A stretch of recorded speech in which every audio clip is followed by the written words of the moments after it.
Hello, coding family. Let's see if you guys are here and if I know how to work all this stuff all over again. Can you guys hear me? Hello, coding family. I've missed y'all. Can you guys hear me on YouTube and on TikTok? I think I've got both of you going, sort of, hopefully. I hope so. Let me check out chat and see what I've got going on. Is anything echoing? Do I have double audio? No audio. There's no telling what I've got going on. Where is... I know I've got chat somewhere. There it is.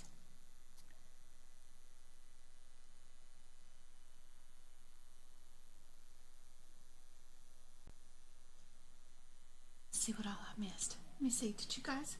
You can hear me fine? Thanks, Carolyn. Okay. Hey, Go Cart. Good to see you. I'm just skimming over what I've missed in chat. Y'all been in here for a little while, talking up a storm. Thanks, Go Cart.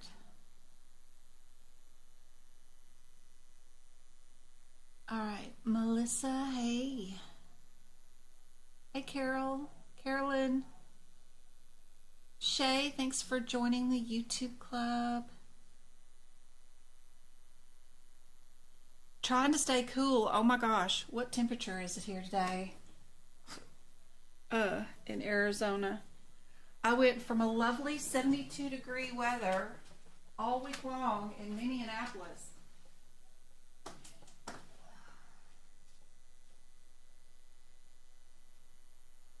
It's only 100 degrees here in Fort Mojave right now at 5:30 Arizona time zone time.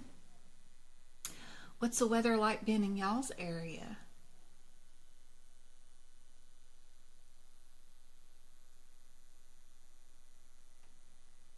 Carolyn's prepping her book. It's a long process, isn't it?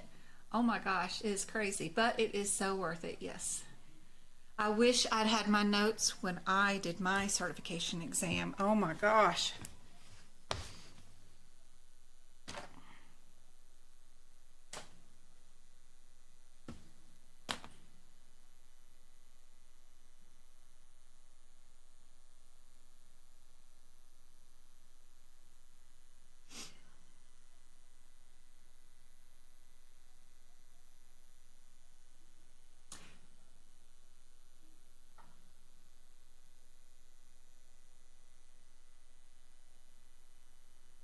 I am trying to get the test done before they change the exam. Yes, yes, yes. Let's do that. I don't think that they'll do a whole lot of fill in the blanks. I'm hoping it'll just be the 10 cases at the end, but no idea. Yay, you're just seeing the starting screen? Okay, good. Let me see if I can switch it to this one. Yeah, for today's live. Maybe I got everything spelt right on that one. What did I do with the chat?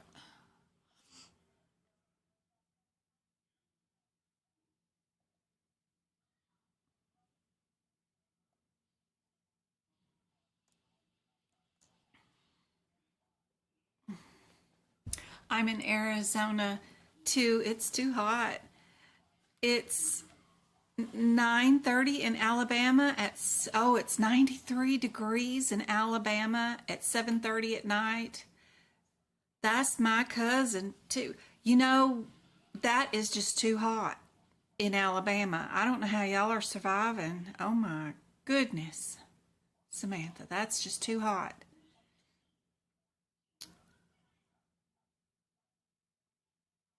I had one question, fill in the blank, on my test. AAPC told me they were going to send out an email to the members and let them know they are going to change the exam. Melissa said, yeah, they won't do anything without announcing it first, but so far we've got all multiple choice questions for the CPMA. They do have some exams like CIC that are mostly fill in the blank. I would be terrified of that, but as long as you learn what they want as the answers and you study from their point of view and from the exam point of view, you can do it. We'll figure out ways of working through all that when and if it does start. And I think adding a few questions at the end where you do have to look up things like you would if you were working in a real office or something, that would be great. I just wish it was more of an EHR based exam instead of the paper books. But the paper books are great because we get to spend all this time filling in all the added notes to make that CPMA exam much easier with our notes for sure. Don't forget, in case some of you guys are completely brand new to all of this, as soon as you get your CPT book, there's only one maker of the CPT book, so you don't have to worry about multiple makers.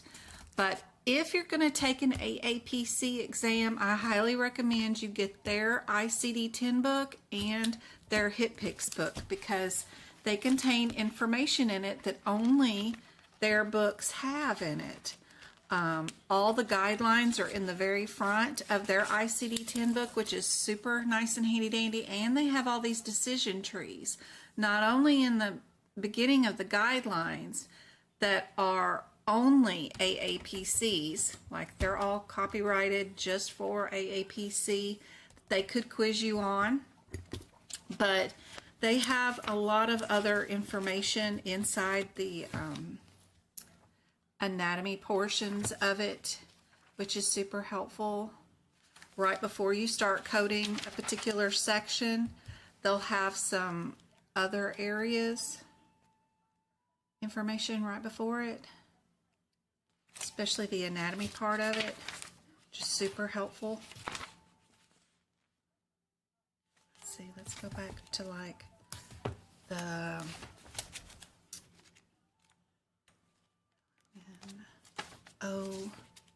so right before you start billing OB and delivery, you'll have the OB and delivery guidelines. Then you'll have all the anatomy that you'll ever need to know about OB and delivery. This is where they get all their anatomy terms when they're doing looking for anatomy answers and questions to give you during the exam. They're right before you start coding those sections. So it's super handy dandy to have their books. But it's not the end of the world if you don't. Don't worry about it. We'll work with what you got. When you get your CPT book, be sure the very first thing you're going to go through is you're going to go find every code in the book that has a hashtag in front of it. And as soon as you find a hashtag, you're going to go look for that code where it should be, right? Because these codes are supposed to be in numerical order. And when you find one that's a hashtag, that means you found one that is out of order. So you need to go find it where it should be, which is right there, right? And you're just going to put the page number down where you just found it with the hashtag. Those page numbers are super helpful for the exam, and you want to make sure you get all those noted. I've used some whiteout on my book so that I don't have added information that I don't need when I'm taking pictures of my notes. So you know you guys can't do this, so don't do that. I do what I want in my book because that's what I want to do. You guys know you can't. The next thing you're going to do is you're going to mark your do nots in red under every single CPT code that has a do not in it.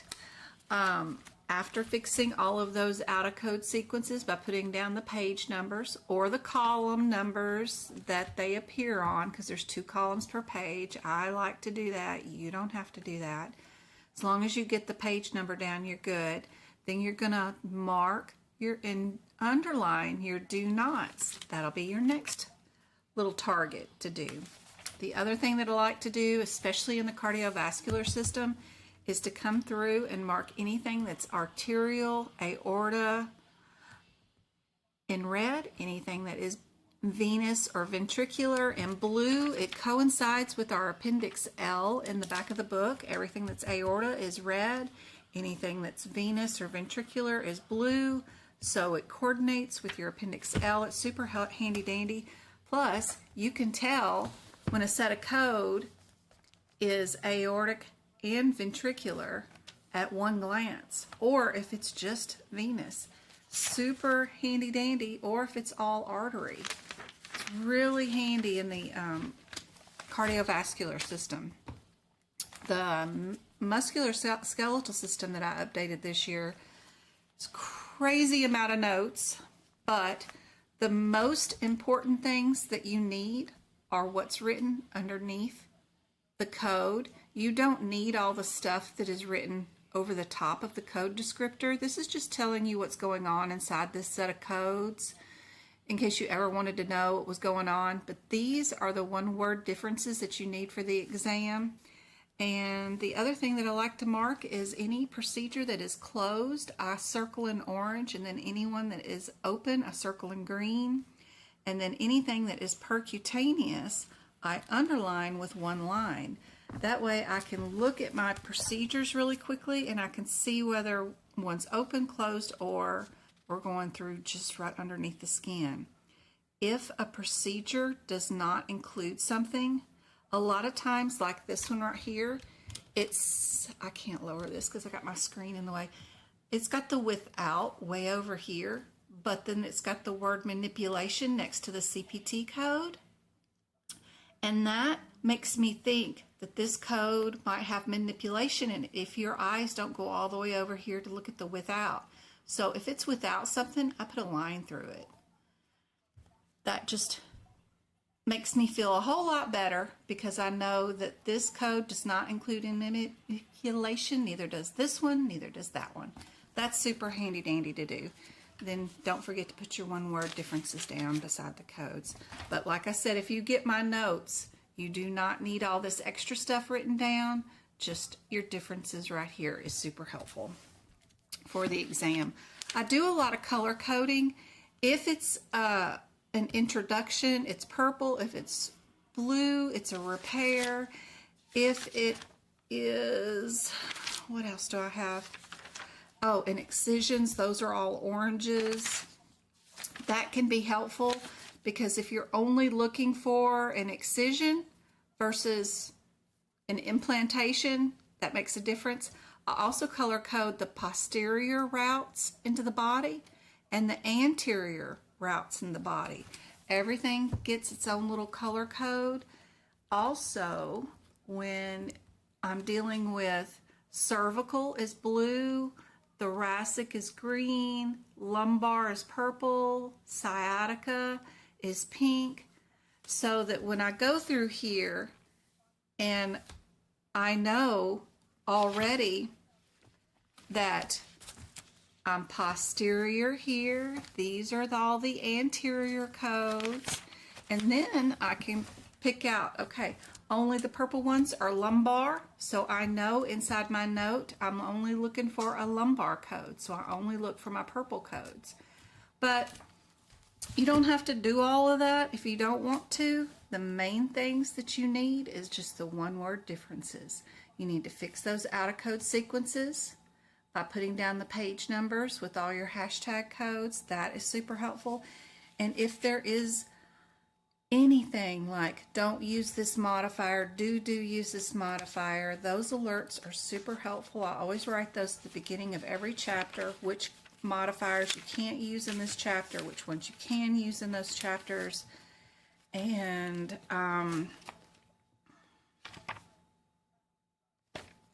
what else? Oh, our anatomy. every time the CPT book has an anatomy picture and the anatomy picture has a body part, you need to know what does that body part do for the body.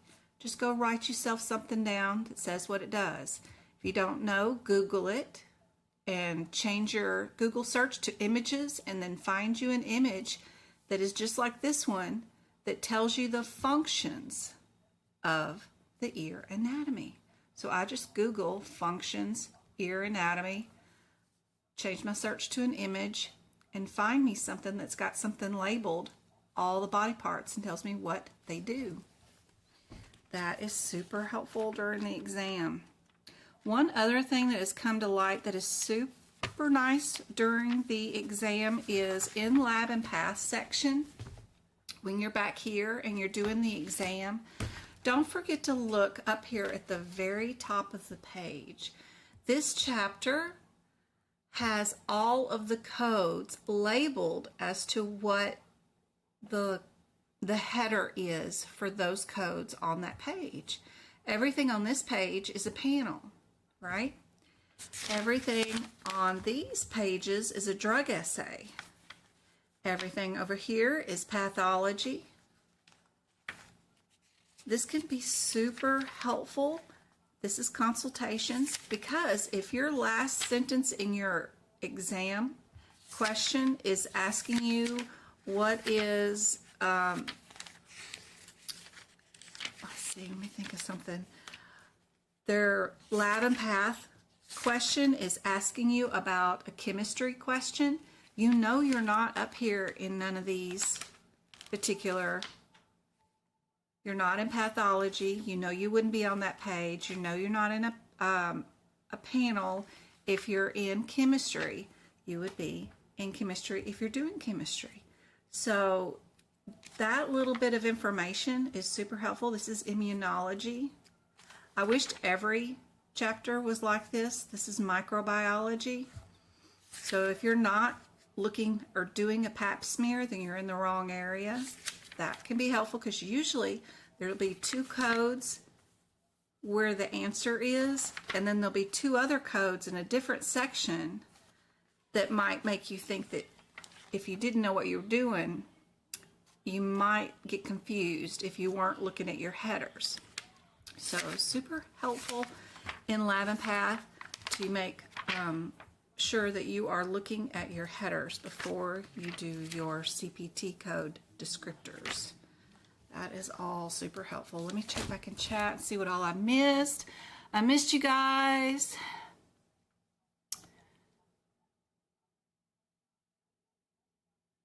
I can't find that info in the CPC exam. What did I miss? What did I miss? Hello, hello, hello, hello.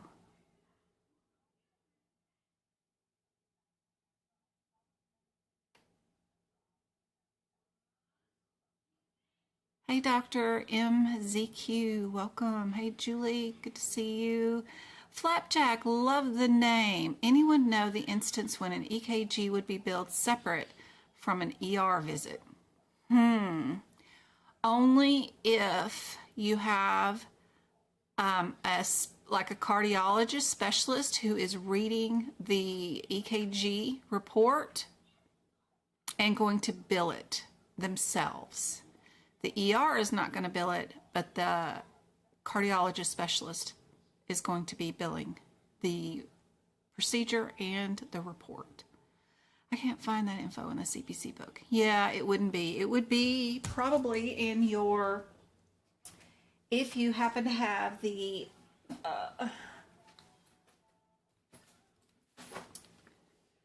AAPC version of the HitPix book. Inside their book, they have almost 900 pages in their HitPix book because they have added information. Some of that added information is stuff that you would need for that kind of stuff. When to bill the EKG is separate from office visits. In your general correct coding policies that are attached, or in your Appendix I, which is a publication of 100 references from CMS. These 100 references give you all kinds of stuff like what are blood deductibles, What is mental health limitations? Just a nightmare of stuff. I need a list, like I don't know. I need to know what each one of these are on some sort of, even our ICD-10 book has like an index of everything that shows you on page 1 is this subject, page 2 is this subject. This is just a hot mess of hodgepodge of stuff, but it could all be in here. Screening for behavioral counseling is here. They even have dialysis here, how much the copays are here. Here's the emergency room visits, 100-4, chapter 4, 160. Here's something about emergency type A and B. So we're getting closer. Billing for cornea tissue. They got all kinds of stuff. Then vaccinations for end-stage renal disease, or it's just a hot mess. They go from one subject to another because they handpicked what parts of this chapter that they put in here. And there's 100 of them here. So there's a full list with the CMS website too that would be more extensive than this would. But if you have the electronic version of this book that sometimes comes with AAPC, you can do a word search for the word EKG, which is often helpful sometimes. It's still pretty hard to find information in here, but that's where you would find that kind of emergency room visit. Hey, Angie, good to see you. Everybody let me know and remind me when you plan on taking your exam and what state you are from, so I can start me a new list for this area. I want to show you guys too, I've got a nightmare of a calendar. I'm trying to plan out our lives here, guys, and get some classes and things going back up. I've got a calendar right behind my desk. It's really big, it's huge. But we're going to go back to having lives on Monday, Wednesdays, and Fridays. Everybody just seems to remember that. And that leaves me 2 days to do creating, Tuesdays and Thursdays. I'm going to have one-on-ones probably on Saturdays, Wednesdays, and Mondays, and maybe thinking about doing duck classes, CRC and CPMA classes on Sundays with one-on-one. People are wanting one-on-ones, but I have to have some time to create all the material that goes with these live lessons, along with individual one-on-ones, along with the duck classes and CRC. So that's why I was trying to leave Tuesdays and Thursdays for that stuff. Travis has cheers on Wednesday. I don't know, we're working on it. I'm working on a plan, and we're going to see how this works. But for now, let's start with our first question for today. I think some of you guys may like some of these questions. I hope it's fun for you guys. But I need to know your guys' inputs. The boys don't have school on Fridays here, so doing duck classes on Fridays like I used to do in the mornings is not really feasible when I have Travis here in the morning. And for 2025, our school district is going to go back to 5 days a week, but I've got a whole year to go through until, well, the rest of this year, until they go back to 5 days a week for just him.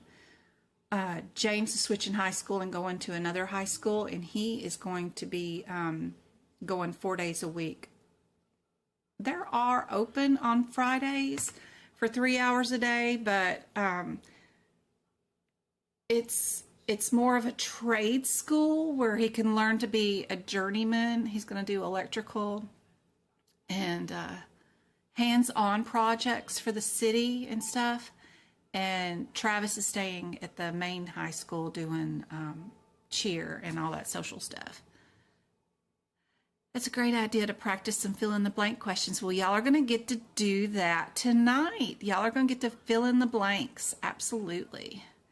I'll show y'all some cool stuff today.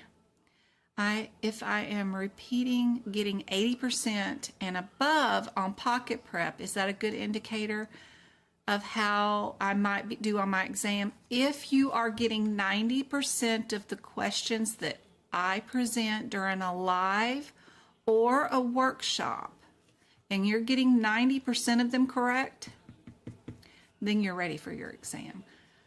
Angie says she's scheduled for July 29th in Missouri. She's doing CPC, I'm assuming. Angie, you've been with me for a while too. You got this. Hey Katie, hey Kim. I'm going to do my retake, but I want to practice some more Roman. Okay. Julie, you got this. The 29th. She's got a couple more weeks. 7th chromosome. Gotta love that question on pocket prep.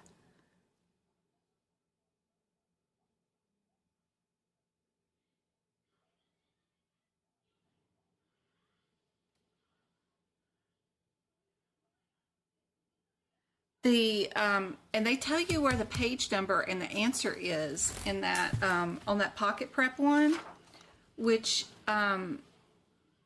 is crazy cool if you happen to have the same books that they have. So that pocket prep one is right. We have genetics, right, which is Q. So right before we build the Qs, we have our guidelines. We have our anatomy. Where did they put the answer to that question? Is it in the, I thought it was in the Qs, but nope, I know it's not now that I look at that. Q, the 7th chromosome. Abnormal findings. I have it marked somewhere in this book. There's a great picture of the actual chromosome in your ICD-10 book too, that goes along with that question. I got way too many flags.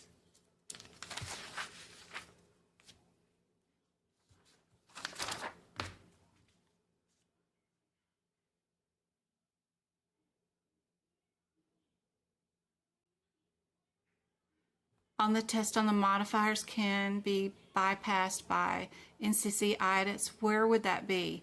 That is in your AAPC study guide, actually, or in your HitPix book in the back where I just told you where all those other ones are at. That question is addressed in the very first pages of your ICD, your CPC study guide.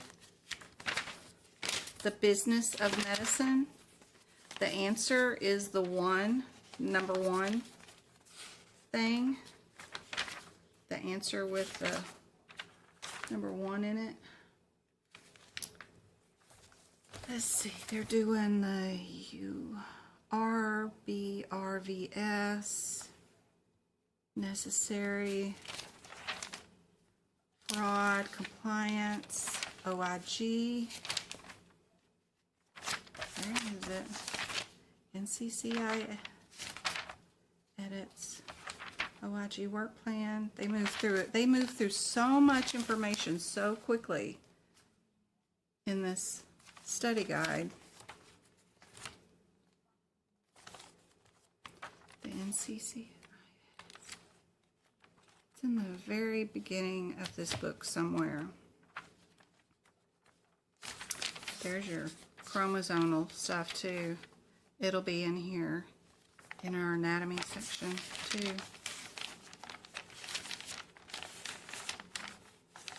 Nope, nope, nope, nope, nope.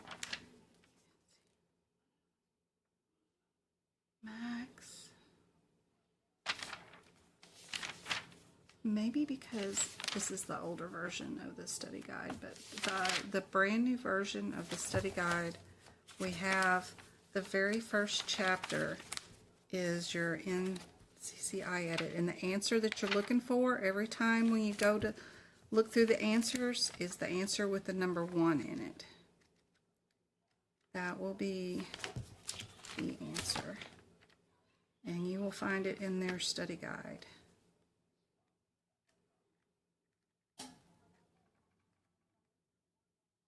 It's in here somewhere.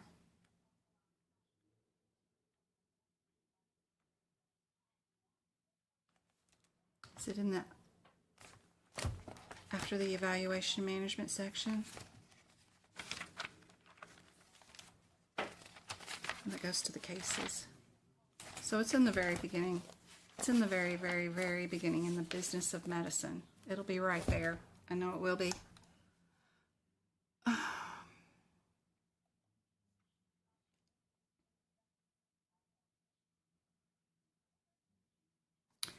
JDAB.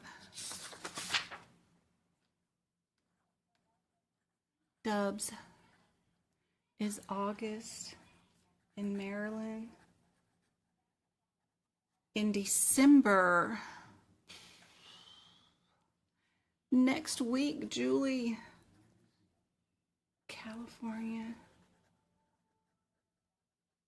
Pittsburgh, I think I might be doing a chapter, I don't know.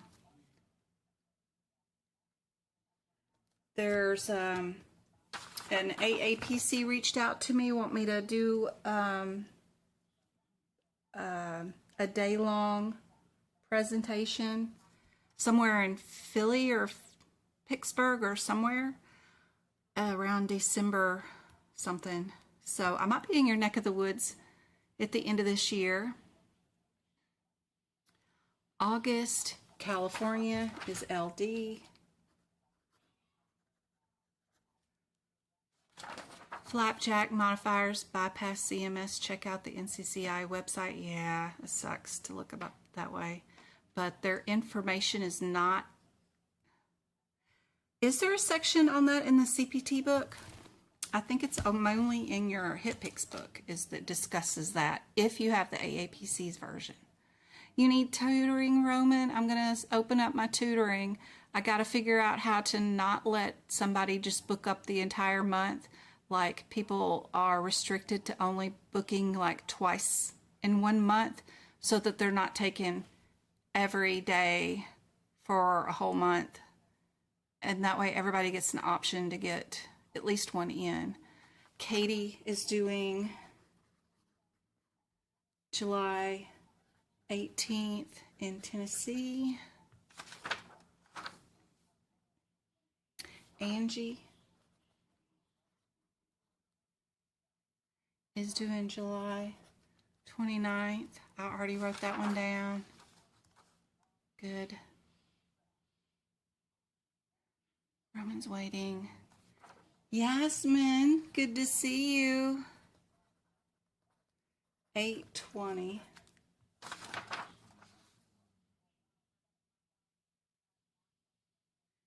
You found it, page 728 of the ICD-10 book. 700s.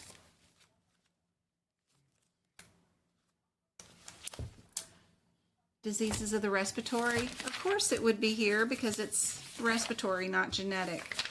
Of course. So good. My mind is still on vacation mode, so y'all are going to have to forgive me.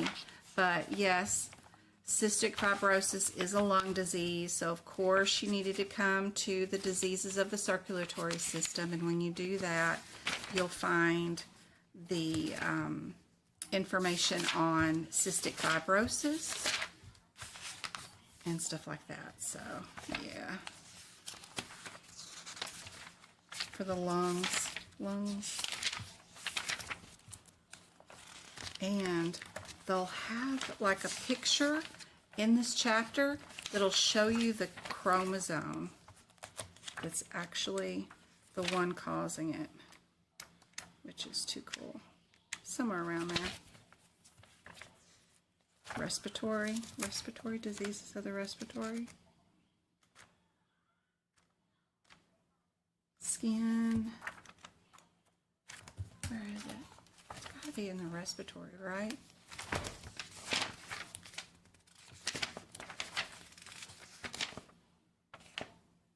That's digestion.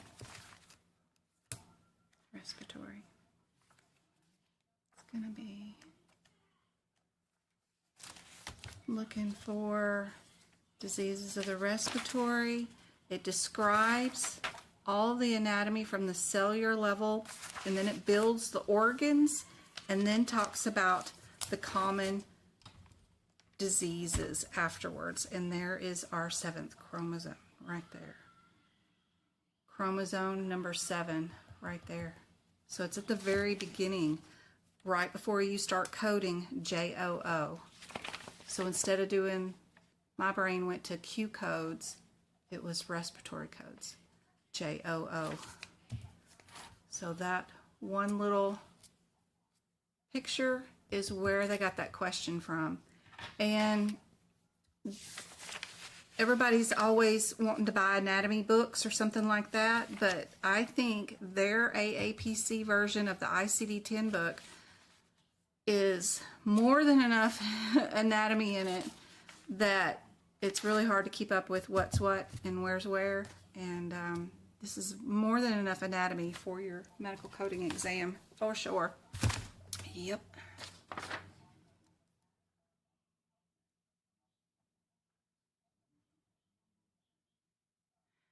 Tony, Alabama, also July 23rd.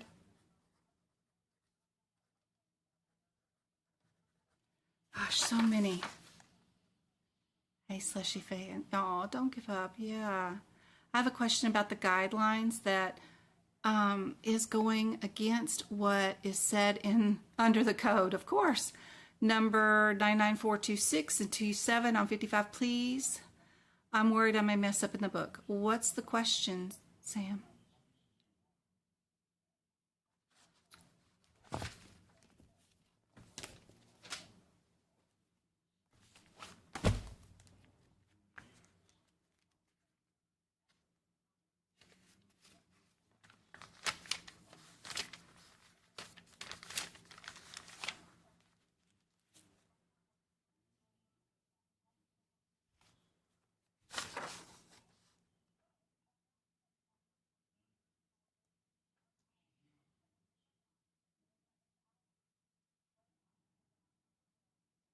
Be careful with these codes because there is a lot of do nots and a lot of do's. And when your principal care management services is less than 30 minutes, you can't even report one of these. So if you spent 10 minutes one day, 10 minutes another day, and 5 minutes another day, you total all that up for the month, you've only got 25 minutes, you can't even bill for any of this. So there's a lot of guidelines for these, so you need to make sure you understand everything that's written before the code set and everything that is within the code set. They need to also be complex or chronic conditions. They have to be ones that require monitoring. There is a lot of bullet points that you have to make for every single one of them. And they all have to be met. And if your time doesn't even equal up, you're not even in the right area. They're not even going to let you bill it. And there is a chart. Be sure and utilize this chart and not the CPT codes themselves and the descriptor. What I do is I define clinical staff time is blue, physician time is pink. And you only do what's on the chart. If you try to do the math and do the math yourself and then pick the codes based off the code descriptors, you're going to get it wrong. You have to use, and you got to learn how to use this chart. If it's care management services, it's here. If it's principal care management system, it's here. And you only go by what the chart tells you time based off staff. Is it physician or clinical staff? And it tells you exactly what the answer is right here. But you have to learn how to use this chart because that chart is on the exam. Do not bill together. Then under the code it says they to code together.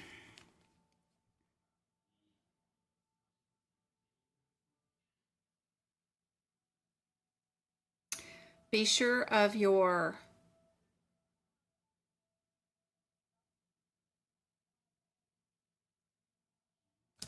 the numbers that you're thinking of too, because they get crazy. Only the 99424 goes with the 25, right?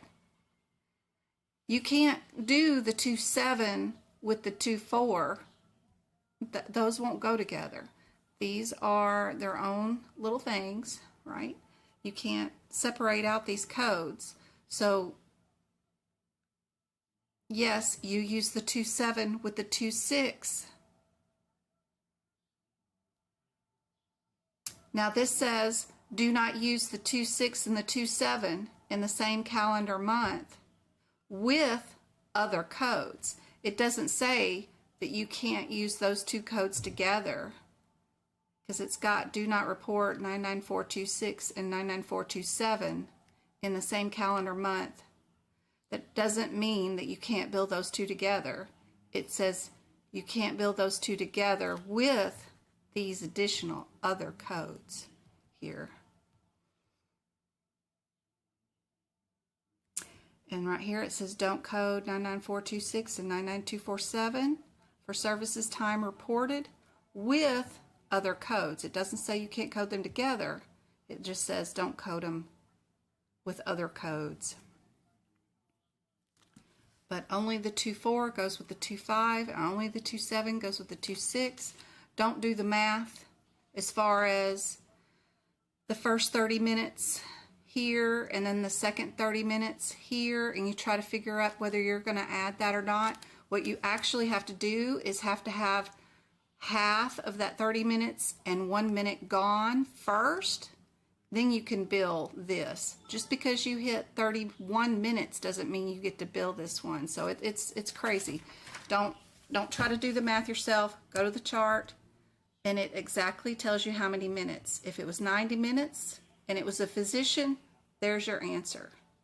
If it was 90 minutes and it was a staff like an RN, this is your answer. So make it easy on yourself. Use the charts. I refused to use the charts when I took my exam because I didn't know what they were, and I was hyper fixated on the codes and the descriptors. So the charts do make it a lot easier. Calendar month is like January, right? Not 30 days. Correct. Correct. Yep. Yep.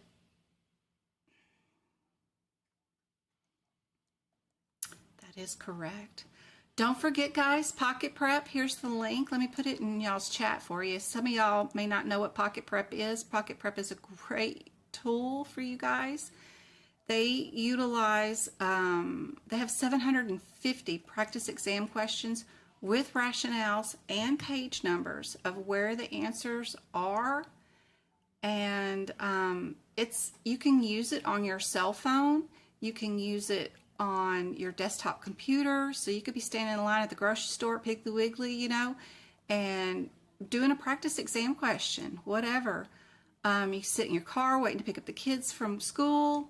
You can be doing practice exam questions. Great. It's wonderful. Also, I got a link.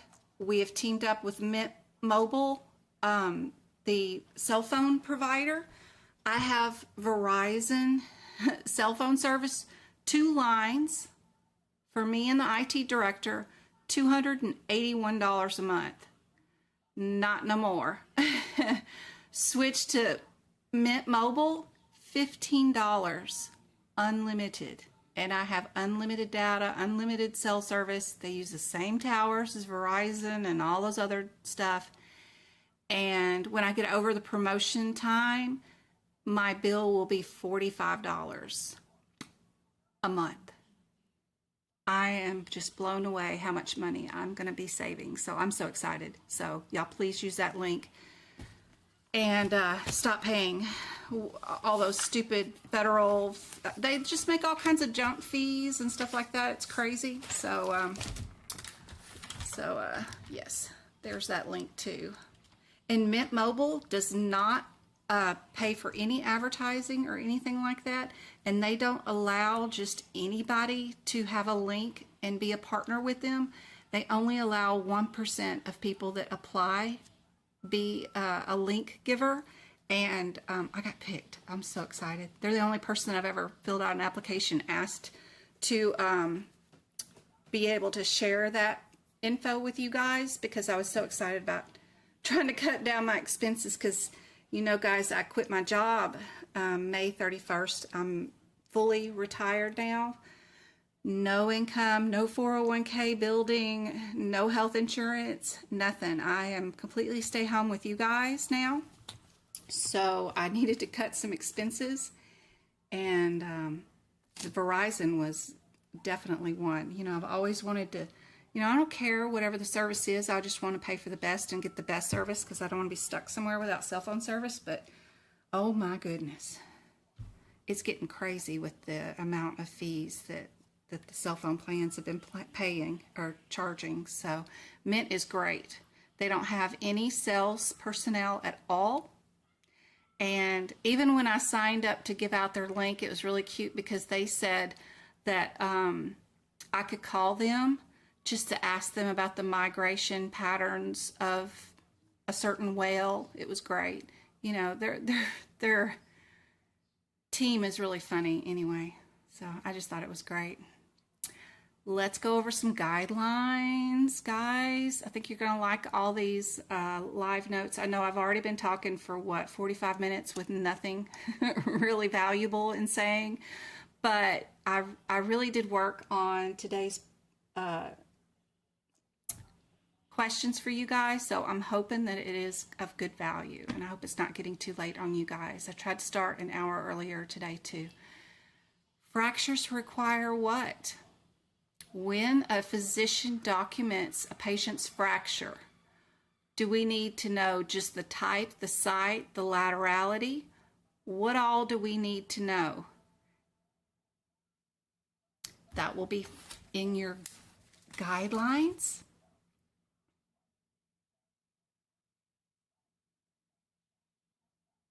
I'm checking on chat. Oh yeah, and let me give away some membership. So please comment right now what city you're typing from, anything, because I'm fixing to give away some YouTube memberships. These memberships will give you access to my exclusive videos. I have a lot of videos, and including ones that will be directly related to today's lesson.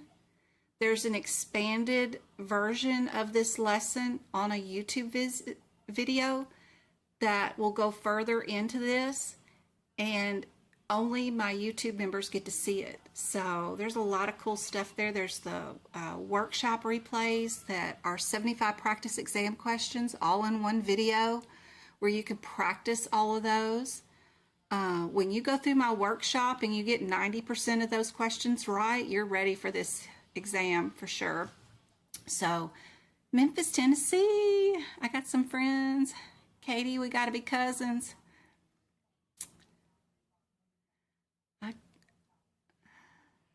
I lived and worked there. I was a lifeguard at 15. I went to the YMCA there in Memphis, Tennessee, and my final exam was lifting out the Memphis State football players out of the swimming pool. And those guys were huge. And I was like 93 pounds soaking wet. But I did it. I was having fun. Go-kart was gifted. Ashley was gifted. Julie was gifted. Zena, Angie. Awesome. I'm going to give away some more. So hang out. I've got some more. And then we'll give out some more subscriptions too. Tasha, good to see you. So y'all keep commenting.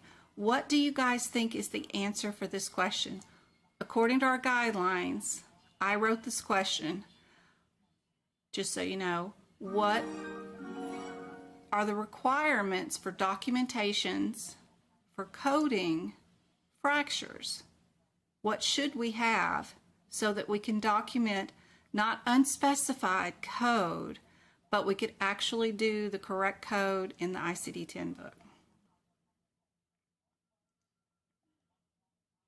Kissimmee, Florida. You're welcome, you're welcome, you're welcome. San Antonio, Texas. Ooh, y'all have had some power outages there too. My Uncle David put in like this gas line generator at his house. They've already lost power like 4 times there in Texas this year already, and it's July of 2024. Their power has gone out, and they're elderly, you know, they can't live without air conditioning and whatever else they got going on there at the house. So that thing was super expensive, but it kicks on when the power grid goes out, and they've not been without electricity at all year long. I'm taking mine back, A. Yes, you need to have contributing factors, like do they have cancer? Are they elderly? Whatever. The type of fracture, any underlying conditions, anatomic site of the bone, complications, and laterality. Yes, yes, yes. All of those. What about if you have osteoporosis? What does it require? If you're going to give it a specified ICD-10 code and not an unspecified code. Do you need type, the complications, contributing, and temporal factors? Do you need the type, the manifestations, and the contributing factors? Do you need the type, the complications, and temporal factors, or type, manifestations, and contributing factors? What do you guys think? You're welcome, Zena.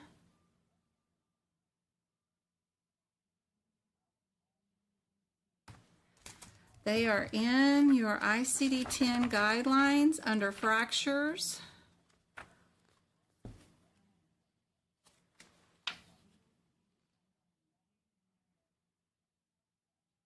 And I'm going to show you some other information too as this lesson goes on, but that's where these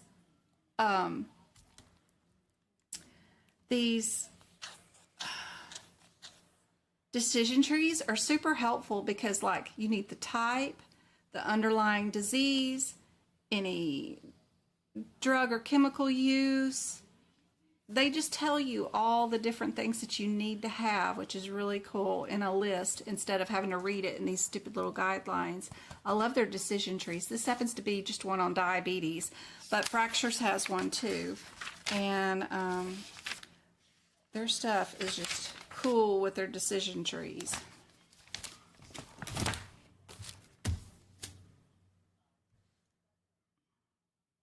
And TikTokers, if you guys cannot see correctly or all of the screen, you know this is playing live on YouTube.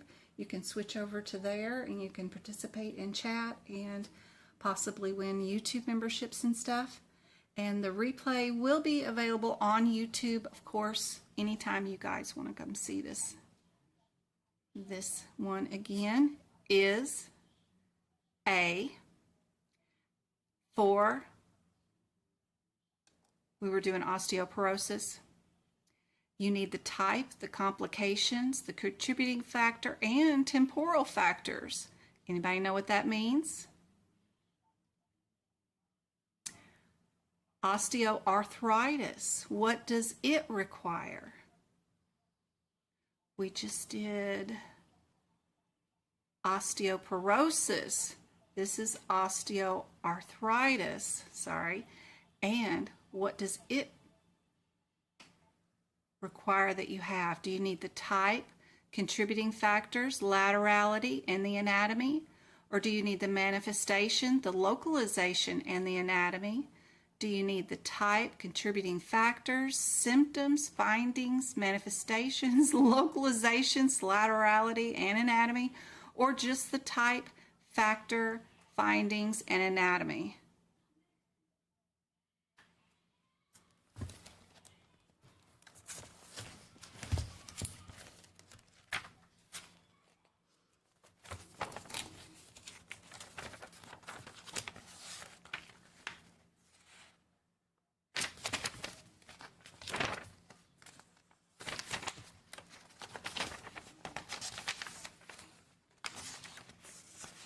And I am going to make this easier for you guys in just a minute. So hang in there. It'll make more sense in a minute.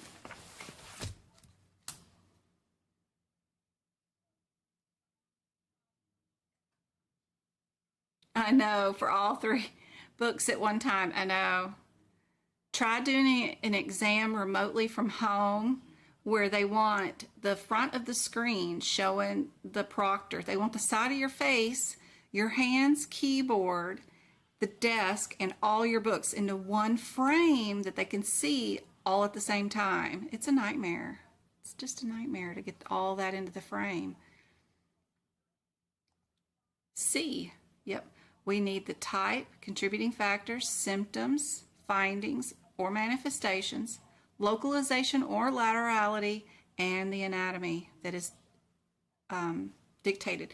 There's two more areas that I did not go over that are gone over in my video. Gout has a list, and then one other one that I can't remember off the top of my head because I'm still on vacation mode. My brain is not turned on yet. I'll get better at this as we go on in the next few days, but let's work on this case real quick.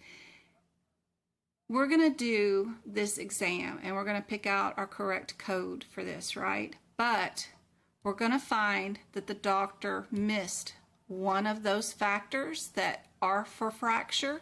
So if we go back here and just refresh our memory, that fractures require contributing factors, the type, the underlying condition, the anatomy, complication, and laterality.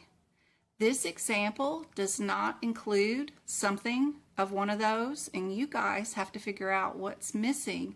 We're going to correct it and find the correct code later. But right now, this is what our physician has sent us. We have a patient that presents with a fracture of the right humeral shaft,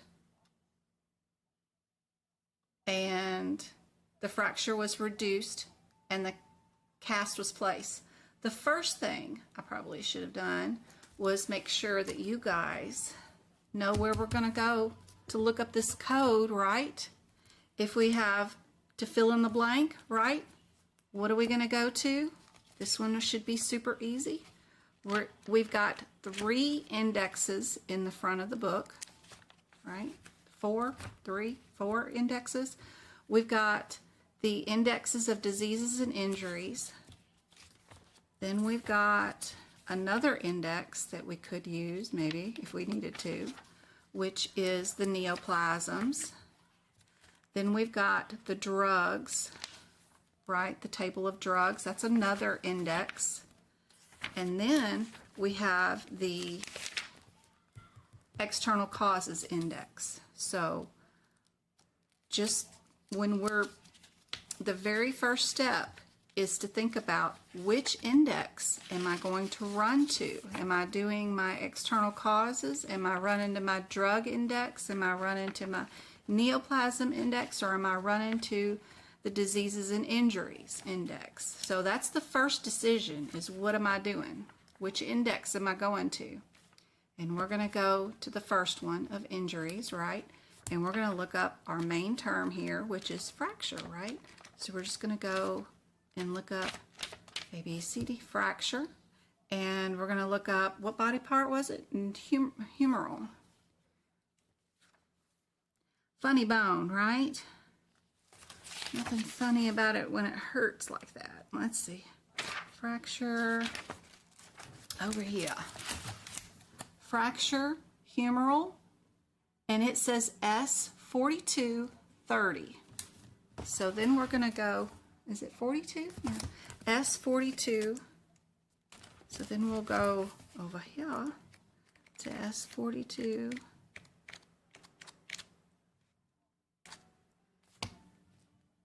Now, we're not going to go to S4230 first, right? Get this to where I can lower it. We're going to go first to what? We're going to first go to S42 all by itself because we have to go to the first 3 digits because we got to see what guidelines, what's included, what is not included. We have to see what our guidelines are. You can't remember all this stuff in your head, and you can't write it beside every single code in the F42 area, right? So you have to stop at the first 3 digits to remind yourself of any guidelines that might be affected, right?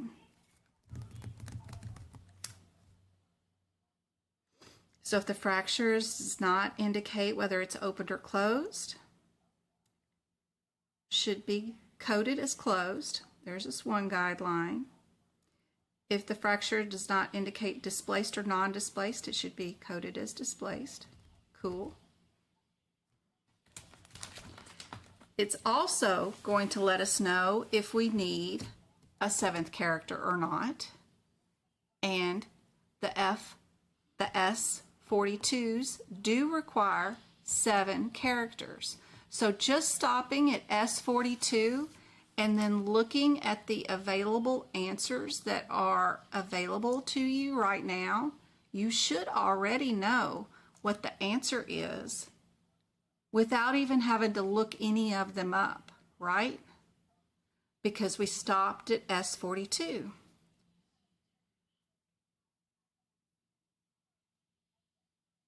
Yes. Yes, yes, yes. Much easier than going to 3-0, 3-0, then go to the 9, then 3-0-1, and then worry about when you get down to that 3-0-1, you don't know where that A is supposed to be, or, you know, you've already forgotten about that. It's not even on that page. If you do go to that page where the actual codes are at that I was dealing with, the S4230, those right here don't even say anything about the 7th character right there, so it gets crazy. So stopping at the first 3 digits tells you all your guidelines you got to remember, and it tells you whether you need a 7th character or not. So super handy dandy. Then you can pick out your correct answer and move on to your next question. Makes things a lot easier during the exam. Which documentation is missing from that example? Is it the contributing factor, the type, the underlying condition, the site, the complication, or the laterality? What's missing? Let me make a copy of it. So maybe that'll put both on the same page. Might have been nicer of me to think about doing. I wrote all these questions today, so these are mine. They're not AAPC's, but I thought they would help you guys, especially if you guys do have any fill in the blanks. This will make more sense. I don't know. Plus it's helping with the guidelines. What's missing? Laterality's there. We've got it right there. Is not laterality. We've got that. That was included. It's not that one. What else? E, complications. Patient presents with a fracture of the right humerus. Fracture was reduced and placed into cast. Doesn't sound like, I mean, not every fracture is going to have a complication. it doesn't sound like there should be one.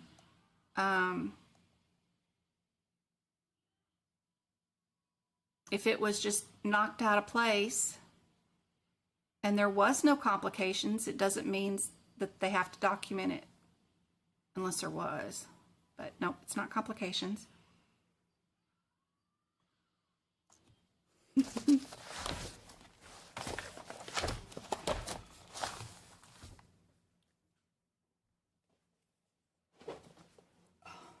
Sorry, just getting a drink, guys, just getting a drink.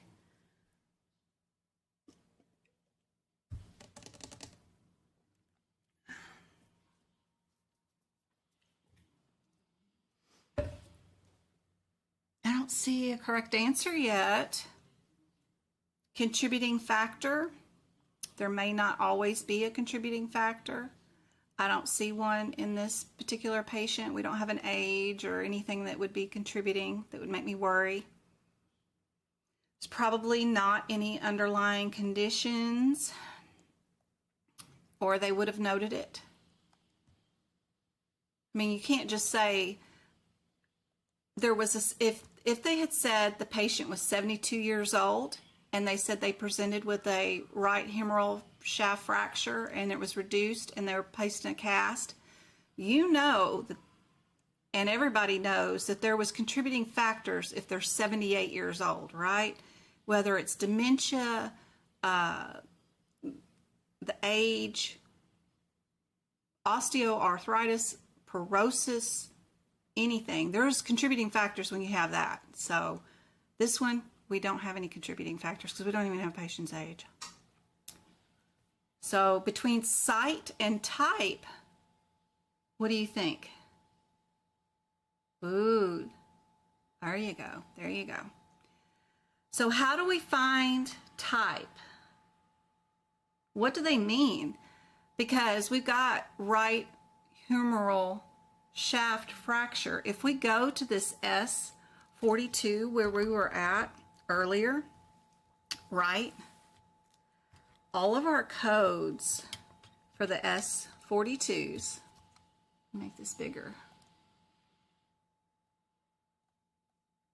For the S42s, start out with unspecified.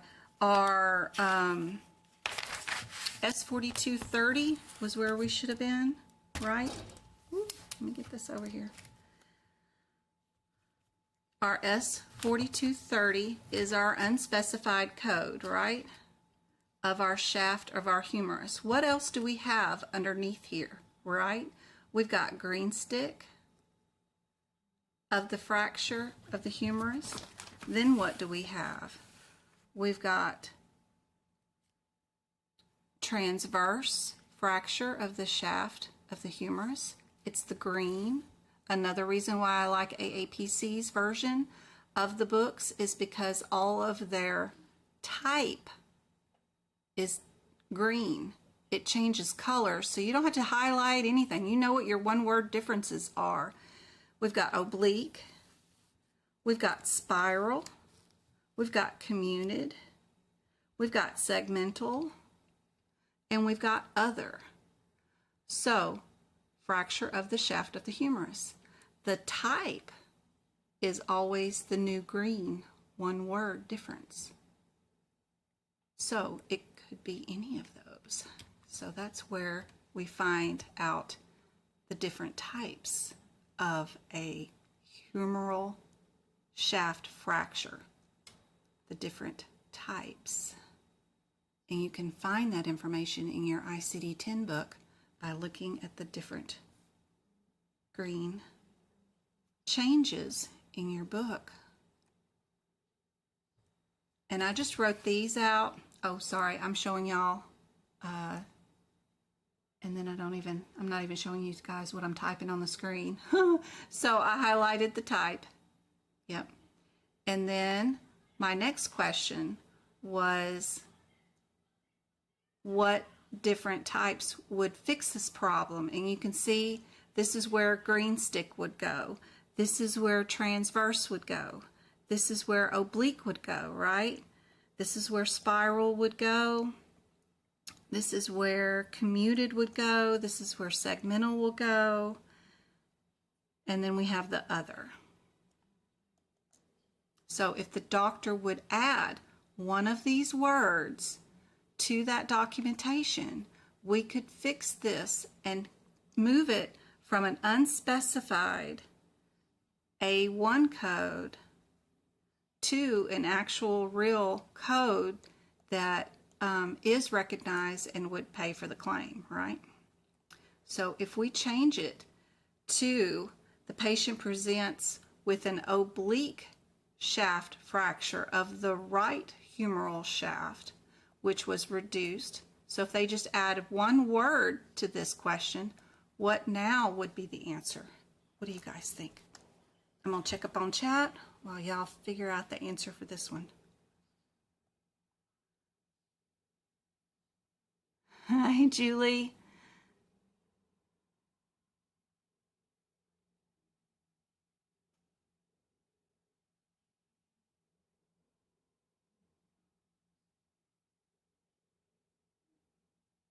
It was displaced. And remember, they reduced it, so we knew that information.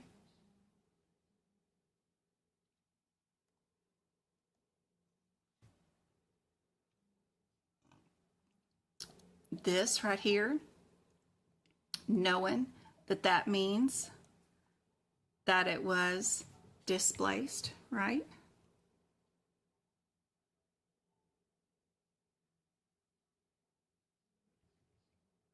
But you got to know that and be able to add that in with your own memories and own, because they're not going to spell it out that obvious for you. If they say they reduced it, then that means it was displaced. You got to know that on your own. But what is always good to do is we can add notes in our book.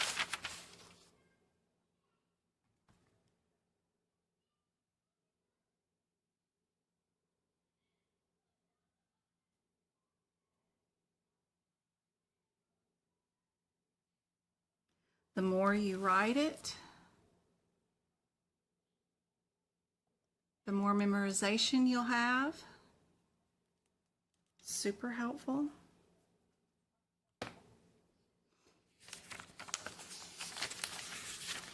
And for all my examples, you know, I'll write a little example of something like code. This CPT code with this diagnosis code, this fixes a distal radius reduction with traction.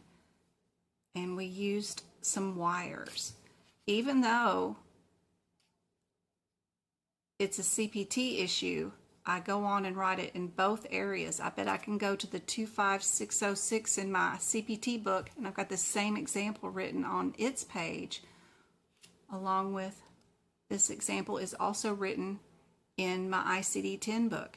If you guys gone through and every example that I've ever showed you on all my lives, or you've done all of 750 practice exam questions through Pocket Prep, do you have them both written out like this in your ICD-10, in your HitPix, in your CPT book, and written multiple times in both locations so that you get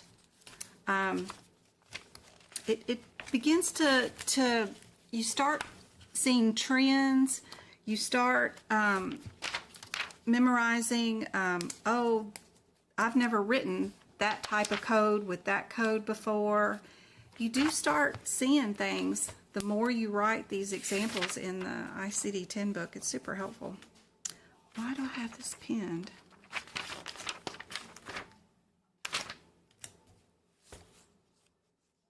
Poisonings. There's another green stick one of the fracture of the right distal shaft, but I'm missing my type. I don't have whether it's green stick or oblique or anything like that. So it's still stuck in our, oh, I did say green stick. That's good. That's good. That's our type. Green stick is type. Quit talking. My brain is not working yet. Brain is not working yet. Just trying to see if there's any other examples that I have written that are kind of cool. When they include external causes, that can be helpful too. I'll write those next to each one of the external causes too. Boy, I dropped something on the book and it bled through on every single page. Oh no. Hate it. All right. Let me get rid of this. And what did you guys come up with an answer? I need to finish book prep. I think that will help me. It will. It makes a big difference to get this stuff written out in both books. Every time you see a question,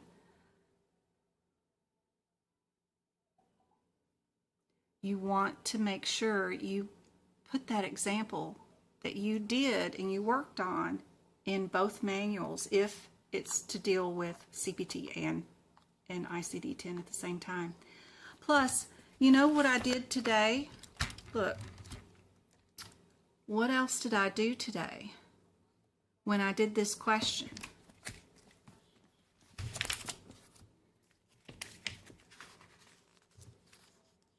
When I went and found fracture in my index humerus that took me to S4230, what did I do? I put a little star there because that's an example that I did today. That's on page 188. I can keep up with these page numbers and add them to that example for today. So then I went to page 1058. What did I do there? I stopped and see I starred my S42 and I took note of that page number, right? Because I stopped at my guideline and made sure of these, right? And then I made another note of my other right here where I stopped at the S4230. And then I made notes to where I needed to know that I needed green stick, I needed transverse, I need oblique, I need spiral, I need commuted. I wrote these page numbers down so that when I come and I write down my answers and my little thing about this particular example where the first example we stayed over here at the 331 unspecified because we didn't know, we stayed over here somewhere. I'll have that page 188 written down is where I went in the index to find it. And then I come to my guideline, which is on the page before it, and I'll have that page number written down. That way, I've really focused and I've paid attention to every step, and I've rewritten every step down as I'm making an example for this practice exam questions. And you better believe the next time I do another fracture, right, I'm going to remember that I needed the type, I needed the whatever. This ICD-10 book isn't as populated yet because it's 2024 as some of my older books, but just making those notes is super helpful, and putting down all the CPT codes, the modifiers, and the diagnosis codes in the correct order, which they should be for the guidelines, is super helpful. And I can go to the Z37.0 in the back of this book, and it'll lead me back to this page number because this page number has the example on it. So every single one of those diagnosis codes is going to have this page number on it, written in the same color as that example. So I change colors when I have another example. So like this one's purple, and it has an OB and two Z's, and I can go to those two Z's And in purple, it'll say that I have an example on this page. Super helpful to do that.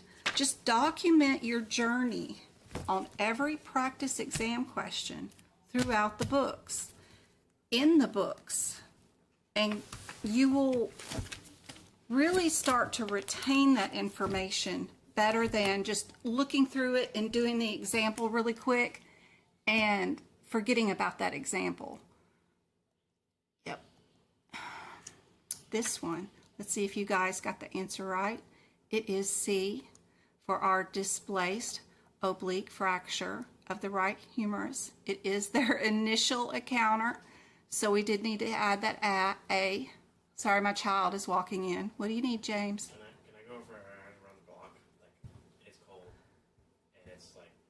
You can go check the mailbox, and you better not come back with anything. Yes, ma'am. Have you communicated with any of your friends? Have you been on your phone? No. Okay, go check the mailbox for me. All right. Let's move on to a new thing. Time parameters in ICD-10 are acute, chronic, acute on chronic, reoccurrent, or are they acute, chronic, reoccurrent? Are they acute, chronic, acute on chronic, or acute, chronic, recurrent, and sequela?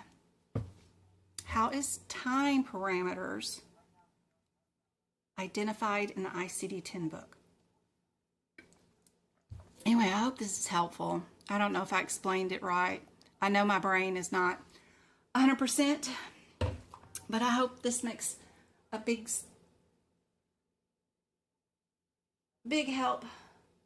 I gotta go live again on TikTok because it wanted me to do a puzzle piece.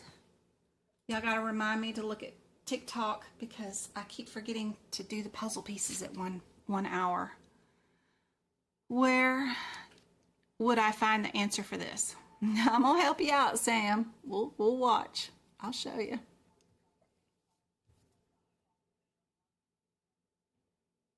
I knew everybody would pick D because I put sequela in there. But that is incorrect.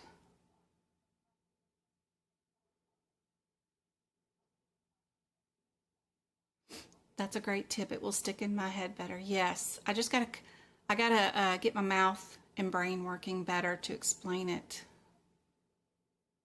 better, I think.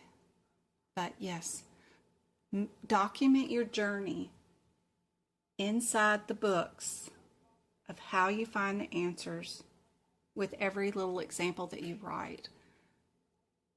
It'll reinforce all the steps needed to find your answers. And eventually these guidelines and things will look more familiar. And when you see incorrect answers, you'll know it because they will be glaring at you. I've never done that before. That's something totally new. Say again, when will duck classes start?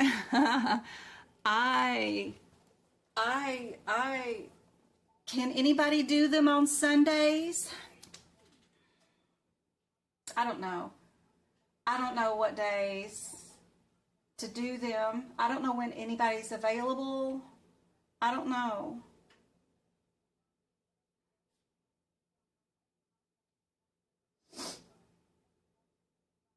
Do we need to have them still on Friday mornings? What do we need? When do we need to do duck classes? I don't know.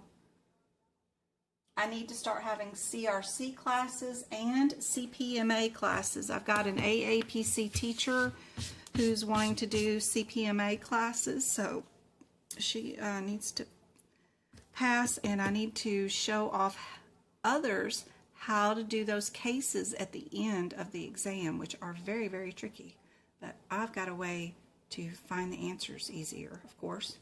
So I need to have some CPMA classes too. You can do Sundays are good? Sundays are good? Okay. Okay. I feel like Friday mornings might be rough for a lot of people, but maybe Sunday mornings people can come on. Okay.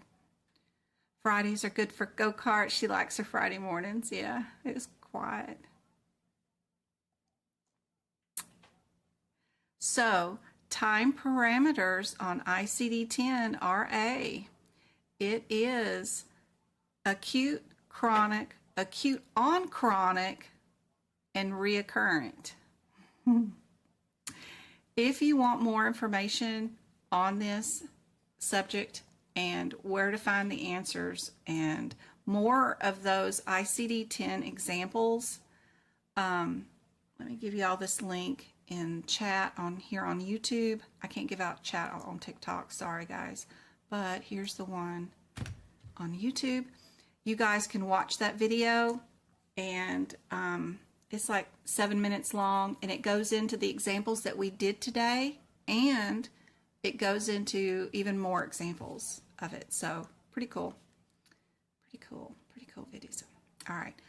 Which of these are inpatient visits and which ones are outpatient visits? So physician's office, easy peasy, right? Number one is that outpatient or inpatient? Carolyn can do Friday and Sundays. Please help with a case exam. Yes. Okay, good. Outpatient. Yes. What about urgent care?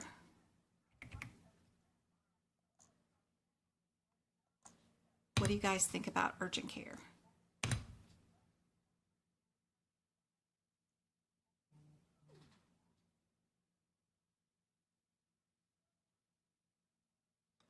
Yep. Urgent care clinic? Outpatient? Oop. What about a hospital clinic?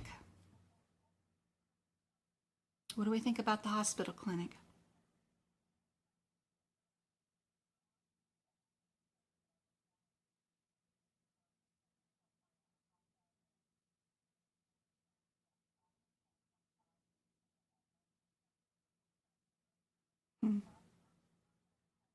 Brittany does some billing and coding, doesn't she? Even when a patient comes into the ER, they are still considered outpatient, right? No one is admitted until a physician says, you are admitted, you cannot leave. So even a hospital clinic is an outpatient clinic. Even the emergency room is outpatient. Everything is outpatient until you have been spoken to by a physician who says you are admitted. You can still be in the same location, still sitting in the ER for the next 12 hours, but you're admitted. You can't leave. You got to sit in that waiting room.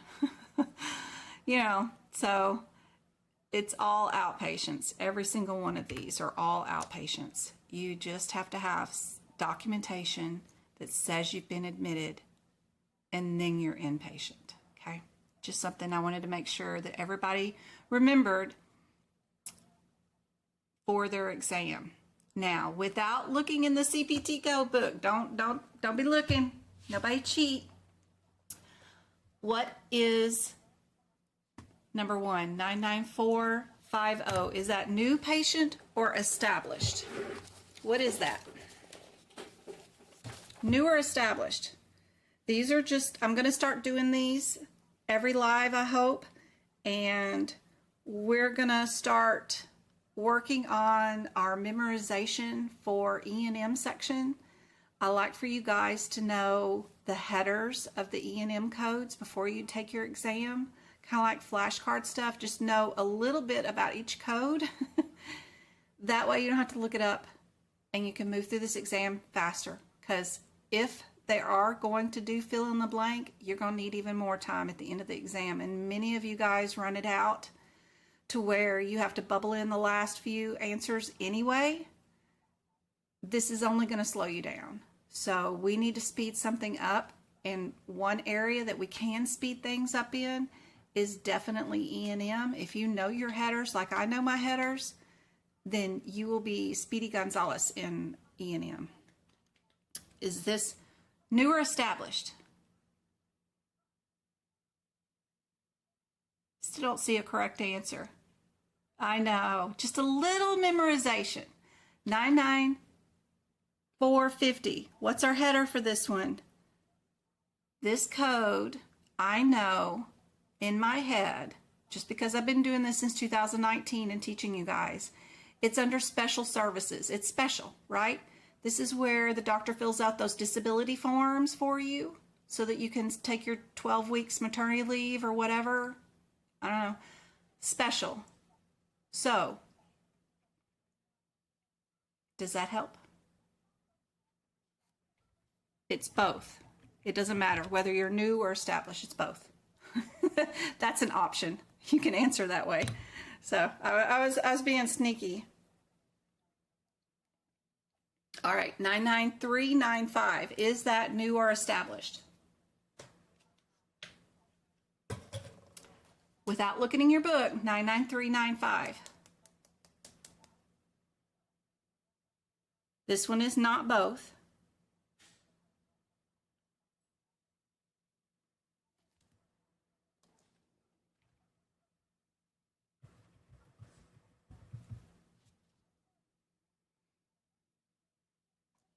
This one's under wellness, right? Is that new or established? It is established.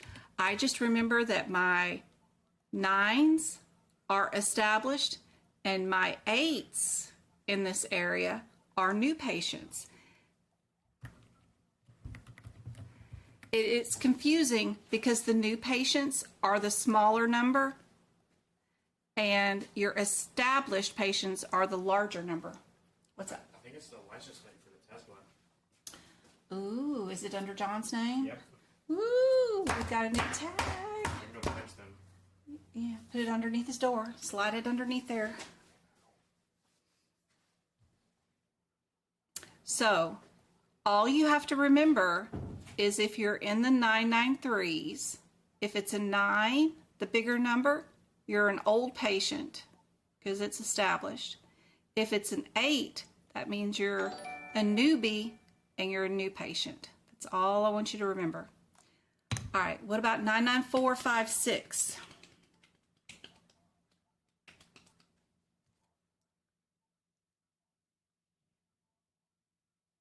Good job, Go-Kart.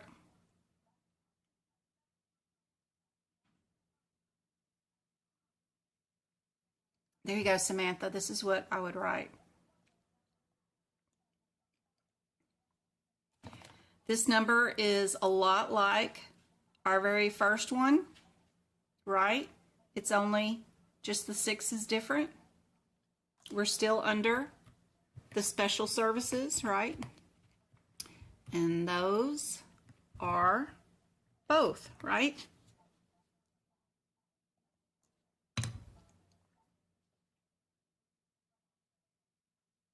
What about 99408?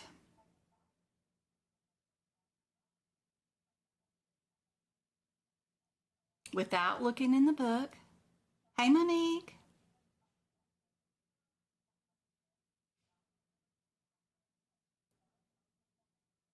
Me too, me too. I'm happy to be back with you guys. Do I have 2 suitcases full of clothes on my bed right now? Yes. I have not unpacked. Maybe I'll unpack next year. I don't know. I'll probably unpack when I go to Philadelphia to present for aapc, you know. That's in December. Maybe I'll get those bags unpacked then. Oh, so bad.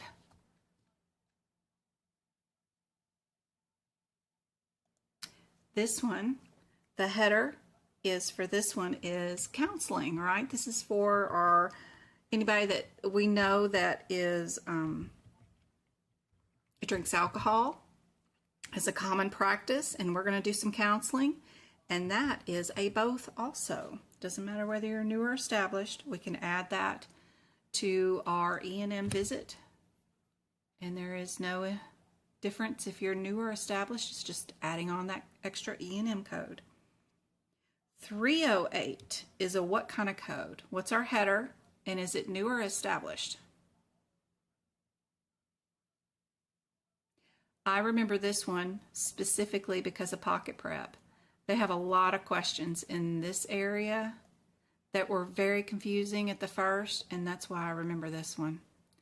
I would not remember it with the content from AAPC or its practice exam questions because I don't think they ever go over them. But I remember it because of Pocket Prep. Yeah, gotta love Pocket Prep. It's great. I mean, for $13, you get access to 750 practice exam questions with rationale. It's great. I'm trying to build up a bunch of practice exam questions on my website too. Their rationales are more thorough than mine, plus they give you the page numbers. But I'm going to hope to get up to more than, I don't even know how many questions I have on my site, but I've got a lot. This one is a nursing, right? We just need to remember nurse. And this one is established. Established patients. I think the 08 and the 09 are the ones that I remember are established. So then the other two codes that are smaller numbers are the new patient for this one. What about 99223? Remember, we are not looking in our CPT books. This is just practice of trying to memorize a few. You don't need to memorize all of them, but it would be nice if you knew the header and the descriptor of quite a few.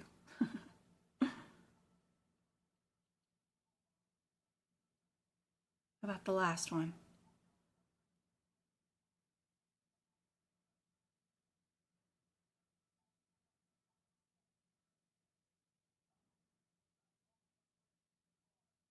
Yes, go cart.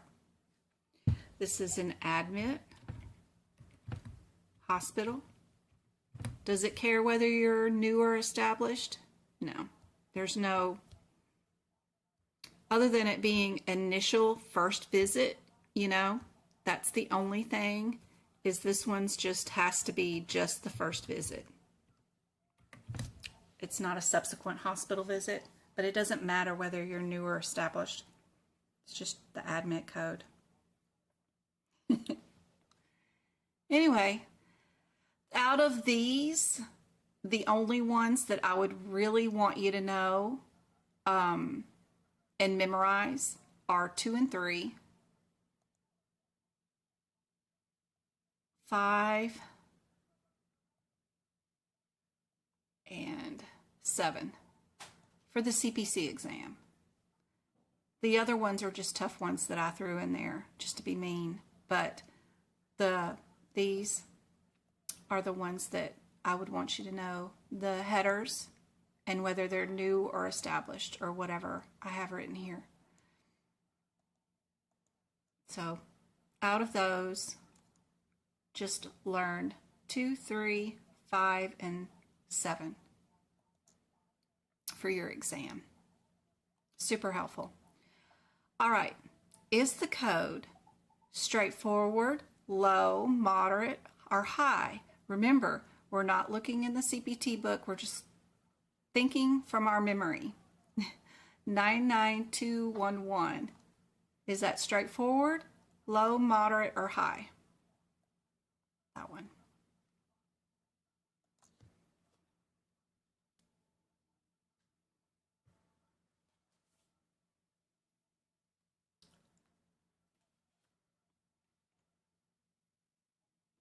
Thank you for these lives. I really need them. I've been doing billing for a while, but I take my AAPC exam in August. Brittany, I had you down to my list. Brittany.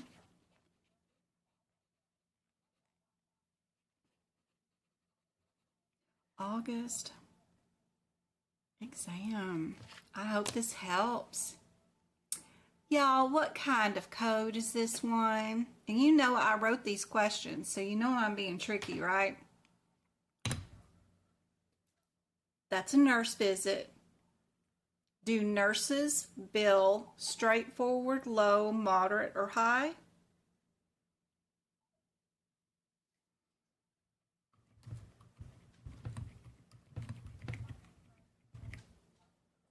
Nurses don't bill. We don't bill. We just document a visit like a nurse's change. We document a dressing change. We document what happened, right? We don't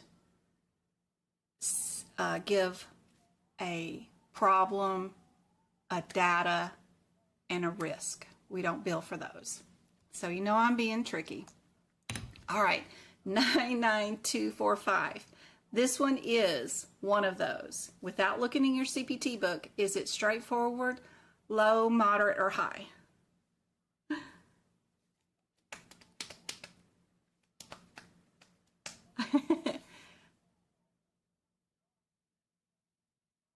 I know. I give you a list of answers it could be, but then there's always one other answer it could be, and I didn't specifically say that you can say none of those apply. That's being mean. But 99245 is one of those. If your physician is billing that, what are you? Yep. We're high. Good job.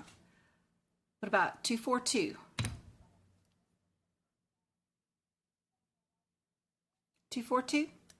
Anybody know off the top of their head? Don't open your books. I got a low.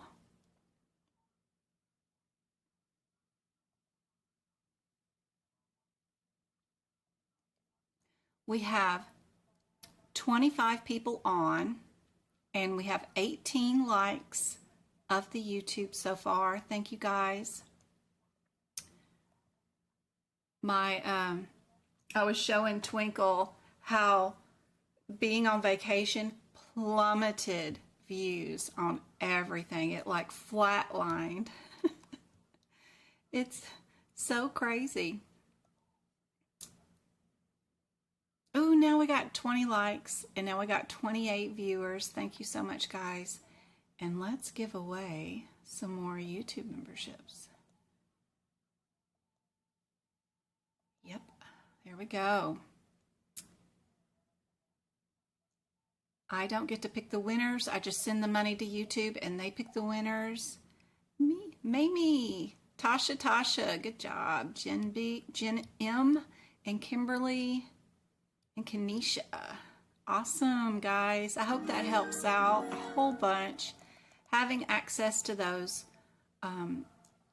bonus videos, including the one for today that goes with today's lesson, is super helpful. That's the link to it right there. So if you guys just got the YouTube membership, it's $4.99 if you did want to join up, but so worth it. That video that goes with today's lesson is cool, and plus it's like scripted so that I'm not just all over the place or talking to the kids or whatever. So that's super helpful. At least I'm staying focused. This one, you're welcome, is straightforward. I always have trouble with that word. Straight is not spelt correctly in my head. All right, we've got a case. I hope you guys are not too tired yet. We got 15 more minutes of our live, but we got a lot to do with this case. It is 3 pages long, and we're going to do all of the MDM. We're going to do the problem list. We're going to do the data list. We're going to do the risk list. Then we're going to combine them and do the overall MDM. Okay? So we have an established patient. Chief complaint is right shoulder pain. And, you know, normally during an AAPC exam, we don't read this whole stuff, but I'm trying to teach y'all the concepts of problem list, data, and risk, and how to pick it out of your documentation. So we're going to take this one by reading all of it, and we're not doing the Speedy Gonzalez size right now. But our chief complaint is right shoulder pain, but normally I would not want y'all to read the cases at all. Please do not. During the exam, you do not have enough time, and you do not need to. But this particular thing I'm trying to show y'all and teach y'all. Let me show you what I'm trying to teach you. What I want you to learn from this one is inside your guidelines in the E&M section, when they're talking about your levels of E&M, they start off with the number of problems, right? And then you have to coordinate that problem list with knowing whether the problem is minimal, self-limited, stable, acute, stable, chronic, undiagnosed, acute, chronic, or acute. You have to be able to take this and apply it and get your problem list, whether you are minimal, low, moderate, or high on this one column. And that's what I'm trying to show you on this exam question right now. And you can't do that, Speedy Gonzalez. You will have to on the exam, but right now we're going to talk about this 47-year-old, otherwise healthy, right-handed dominant male tool maker with 6 to 8 weeks history of onset of right shoulder pain. Is noted popping along the medial aspect of the scapula, but this is not particularly associated with the pain. The pain seems to be localized more laterally. Oh. He's taken naproxen for some low back discomforts, which helps the shoulder as well. The review of systems.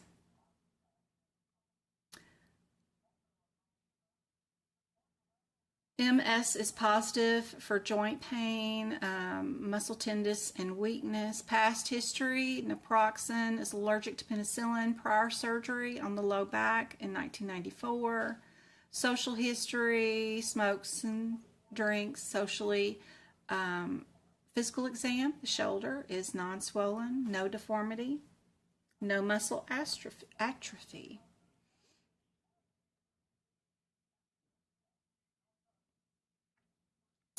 Active full range of motion, no instability, negative impingement. Does have pain primary with resistant, so when they're pushing or pulling away from the body. X-ray, 3 views of the right shoulder in the office. Shows normal anatomy, no soft tissue issues. Assessment is right rotator cuff tendonitis. After discussion, the treatment options, the patient proceeded with steroid injections. Posterior approach was done, and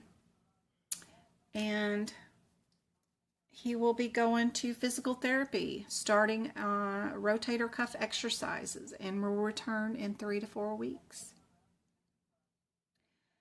So what is the number and complexity of the problems that were addressed? Is it an acute uncomplicated injury or illness? Is it an acute illness with symptomatic symptoms? Is it a minimal problem? Is it a self-limited minor problem? Where would you classify this shoulder? And you have to figure out this to be able to get a correct MDM when you are not given it on your exam. A lot of the questions, most of your questions, you'll be told your MDM is this, and then you just got to pick out your code for that matches it, which is super easy. But when they don't give you MDM and they don't give you time, that's where you got to go, oh gosh, we got to classify They're problems. So what is the classification of this problem? What do you guys think? Please put it in chat. You guys on TikTok, I hope you guys are able to see. And I'm sorry if I've missed out. Looks like somebody subscribed because now I've got 17 subscribers. That's awesome. I think I had 16 the last time I looked. Thank you so much, guys. I turn that money directly into giving it back to all of my students by giving out those YouTube subscriptions. We gave out 10 today. 10 times, that's like $50 we gave out today. So that's awesome. We will give out more on Monday when I come back and do another live.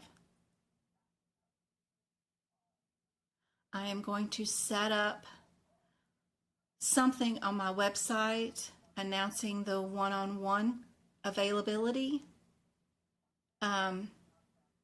So please check out Medical Coding by Jen. That will be starting back up. So will the advanced classes. If you've already taken your CPC exam and you're 5 points away or whatever from passing, and you need to figure out, and you need to see specific questions so that you can get over that hump and get your 70%, then the duck classes are great for that. I've got to start that back up. It'll be on my website soon. Sorry, it's my child, Travis, calling me.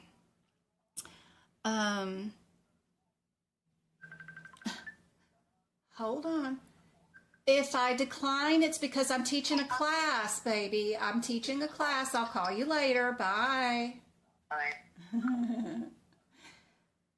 I declined his stuff, and then he gonna call again. He just gonna force me to have to, sorry, I had to deal with my child. He can't take a hint, Mr. Travis. So, and then I'm gonna be doing CPMA cases, CRC cases, classes, and for those students who need to pass the CRC or the CPMA. Highly recommend everybody get 2 certificates. If you're going to go for your CPC or your CCS, please go get another certificate and get a CPCMA or a CRC. Offices are looking for those certificates, and they don't come with apprenticeship, so you don't have all that mess to deal with. It's great. You just have to pass one more exam. You've already got the books. You've already done the notes. Might as well take one more. It's really worth it. Put you a step ahead of everybody else applying. What did you guys think is the answer for this one? I got B's and A's. B's and A's. North Carolina in the house. Love it.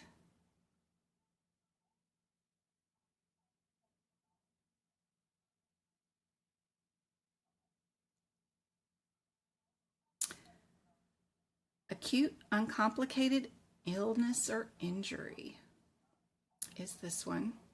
This chart is great if y'all want to screenshot it. This is helpful because you know which one's minimal, low, moderate, or high. But the other thing that you can do is when you figure out, and you've done a practice exam question, right? An example of this is shoulder pain, right? You can write that in. I'm going to do an awful job with the mouse. Whatever, you know, shoulder pain. You can fill this up full of examples.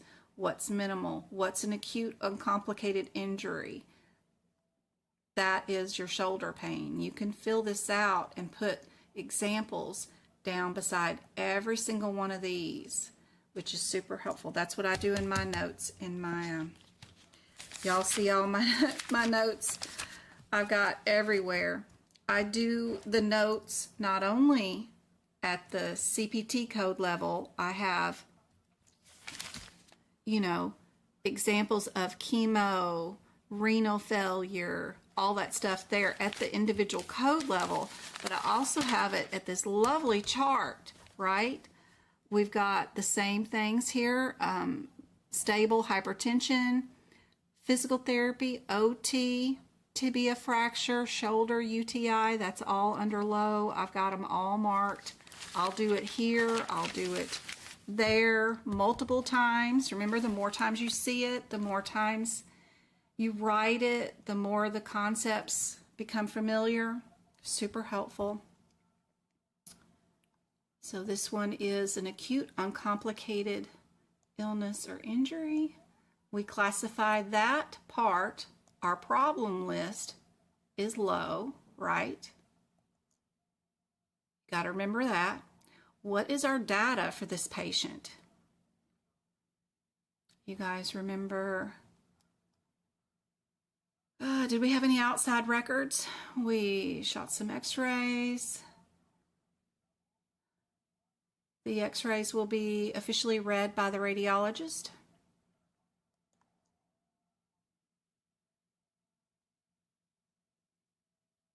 Did we review any other kind of records? No.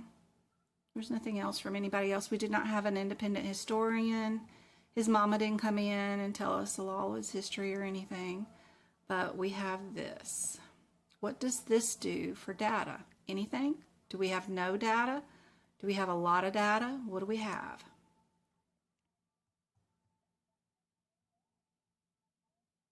What is our data? Yes, this is in your books. Now, it's not taught this way to you, but yes, in your book, your data is also in your CPT book. After you get through with your acute and complicated illnesses, then it goes in to the amount of data, and it goes into this guideline all the way to here. This information is what I'm taking out and teaching you. Data is also taught in this chart. Data is only the middle part of this chart. The first part of this chart is your problem list. This is data, and then this is your risk level. So there's 3 levels to this chart that you've got to learn. This is your problem list. This is your data. Data is minimal, limited, moderate, or extensive, which is different from your problem list, which is minimal, low, moderate, and high. So we do have some verbiage that is different. So I'm just teaching it the way that I would like to have been taught it. I don't know if it helps. I'm hoping it does. But it's all in your CPT book. You can find it, read it. You can listen to my podcast, especially if you've got my YouTube subscription. You've got access to listen to me read out these guidelines sentence by sentence in the E&M section. And then I tell you what I think my personal interpretation of that sentence is. Yes, James? Is it okay for me to throw this away? Why? Did he open up his car tags? Huh? Just get here. Yes, we got to throw away the dealer tag. Yes, but we can't throw it away like this because somebody could take it and use it. You have to chop it up into little pieces. Yeah, because that somebody could do some nefarious stuff with your car tags. Yeah, and it's registered to his name, so. Okay. What is the data for this case? What do you guys think? Our x-rays and reading of the report included in MDM or coded separately like EKG. That's driving me nuts. I can't find either of it in the HitPix or in the article. Flapjack, that is so hard to learn. It seems like it would be an easy concept, you know. Either I bill it or I don't. Why is this concept so hard? And I'm going to help you out with that. Hang tight with me. Hang tight. I see no one is getting this one right.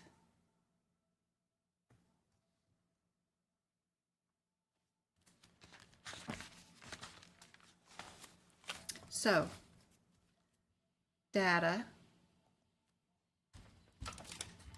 Get this book over here. We have 3 categories in data. I'm just under moderate just because it has all 3 categories. We have test, documents, and independent historian, a review of prior exam notes, a review of results of each unique test, ordering of each unique test, an assessment during an independent historian. We don't have any of that for this patient, right? Nothing. So we can move out of category 1.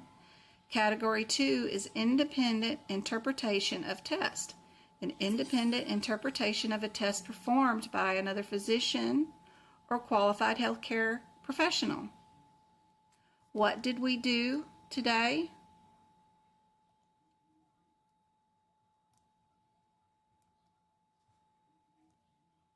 We shot an x-ray.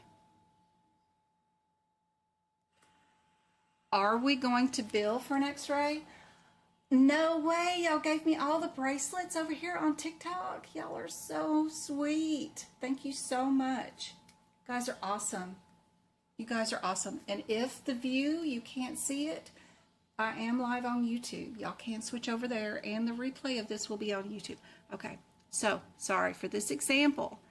This x-ray, we are not going to bill for it because we're asking a radiologist to read it.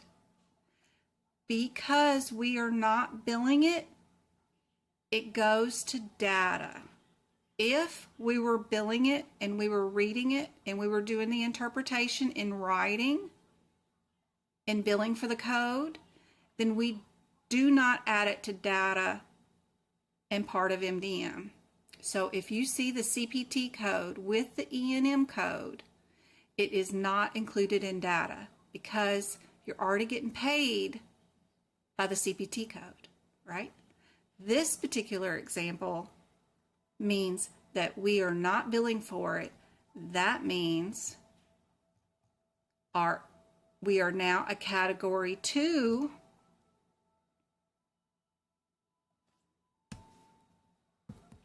in our data, which means that we are doing an independent interpretation of a test, which we shot those x-rays and we reviewed them and we're giving our medical opinion during this visit that we think everything's great with that shoulder, there's no torn anything, and we just think they have tendonitis. That's our data we're responsible for. That increases your MDM risk, right? Because you're holding yourself to reading a result independently without billing for it and being responsible for it. We're sending these x-rays electronically through the magic of the internet web to a radiologist who will read it and give their opinion, and they will bill for that x-ray, right? And they will be responsible for collecting the money for reporting on that x-ray. So anyway, this one is actually moderate, my loves, because we are not billing for the x-ray, but we've made a decision about that x-ray. We independently read it. So let me go back here and turn this camera off. Y'all got to remind me. Okay. So our data is moderate simply because of these 3 categories. And this particular example falls in line with category 2. We did a independent interpretation of a test that we are not billing for. What does it say right here? It says independent interpretation of a test if the provider is billing the CPT code for an interpretation of a test, then it cannot be counted as MDM. A form of interpretation should be documented because it does not need to conform for the usual standards of complete report of the test. that information is actually right there in your CPT book. I know I cropped it kind of wrong in my thing here, but it's right there in your CPT book. Independent interpretation of a test performed by another physician or other qualified health, not separately reported. Not separately reported. Also, if you read all of this guideline under the amount and data and complexity of it being reviewed, in here you're going to have that guideline talking about it being increased and you being an independent interpretation is right there. The interpretation of the test for which the CPT code and the interpretation report is customary. This does not apply to physicians who report E&M services previously reported on a test. That means if I ordered a test previously, that means when the patient comes in to review the test, I cannot count the review as part of MDM because I counted the ordering of the test, the CPZ, the chest x-ray, whatever. When I ordered it, I counted it as part of data, right? Because I counted 2 tests, a CBC and a chest x-ray. That's 2 tests. I would have increased my data for that.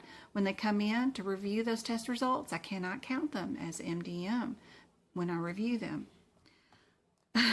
And then a form of interpretation should be documented, but need not to be confirmed to the usual standards of the complete report of the test. This is just crazy, nonsensical words. I wish sometimes they put together a string of words that I'm totally shocked by. You could not have picked out a more complex sentence if you tried out of the dictionary to make it more complicated than the ones they pick out to try to explain this stuff. It's crazy. A test that is ordered and independently interpreted may count both as test and ordered and interpreted. So there's 3 right there all in a row. Anyway, the way they write this stuff and the way that I think they're utilizing the English language with no examples in here is just really rough on you guys. So that's why either listening to the podcast or doing the free live lessons I think is super helpful, because then I can just give you plain layman's terms. I'm not quite sure. I'm hoping that the AAPC in December, if they really want me to talk in front of a bunch of students, I'm pretty plain talking, and I'm not all booky like a lot of teachers are, so I'm not sure if they'll like my style of teaching, but we'll see. I gotta change it. Just the way they document it and the way they write it is just, I think they're just being incredibly complicated when they don't have to be. You can just simply say that when the MD will not bill for radiology, that means that it increases their data. And simply put, if an MD was billing for the radiology, then it decreases their data because you can't use it. You can't, it's just 0. Why do they have to be so complicated in their verbiage? I just think it's crazy. But that sentence that they say, X-ray will be officially read by a radiologist, when you see that in your note, your data goes way up if your doctor is basing their visit off of what they interpret on that test themselves today, and they're not waiting for a radiologist to do the report and send it back to them. He's like, oh, it's just tendonitis, let's give you a shot and send you to physical therapy. But what happens when the radiologist reports back saying they've got a torn meniscus or something, they should not be doing physical therapy, and you shouldn't be injecting them with a bunch of shit. They need to go to surgery, right? So, that's why it increases the risk, the data, and the overall MDM. Anyway, so I hope this helps kind of like, just plain talk. If they're not billing for the visit, then that means their data is increased. And then if they are billing for the CPT code, then that decreases their risk because they're getting paid with the CPT code for that additional risk. So anyway, in layman's terms, it still gets confusing a lot of times because the examples change and the scenarios change, and they know exactly how to write these scenarios to confuse you. And just my one live is not gonna wave a magic wand and make this stick in your head. You're gonna get confused. That's okay. I still get confused on them sometimes too. So give yourself some grace. Don't stress too much. If you have a question on data or the modifier 26 or whatever, it's one question out of 100. Don't beat yourself up over it. Let's just pick an answer, pick your first thought, and let's keep it moving. Let's just keep moving. All right. What is our overall risk for this patient? We've got our problem list was low. Our data is moderate. Now, what's our overall risk? They did a minor surgery, right, with that shot in the joint. That's like minor surgery. That's not like a vaccine. They're actually sticking a needle into a joint, so that's technically a minor surgery. That's why nurses don't do joint injections. And then they send them to physical therapy. What is the risk for that? Is that extensive, moderate, low, minimal? And again, that information is found in your CPT book by Sammy. My cat is starting to be bad. It's almost dinner time. They need to be fed. So your guidelines for risk are going to be right here, and it's based off the morbidity, the social determinants, whether you did a surgery that's minor or major, whether it was elective or emergency, what are the risk factors of that surgery, whether you did prescription or drug management, all that you got to know, plus it's inside the third column of this lovely chart that is in a nightmare that I refuse to learn during mine. Our risk is either high, moderate, low, or minimal. And I just fill in the examples, you know, what I do. Every time I work an example, I'll write it here. I'll also write it with the CPT code, all that kind of stuff. Thank you so much, guys. Almost got 3,000 taps on the TikTok. And how many likes did we get on YouTube? Now, we have 25 likes and only 20 viewers on right now. So that's awesome. Thank you so much, guys. That's great.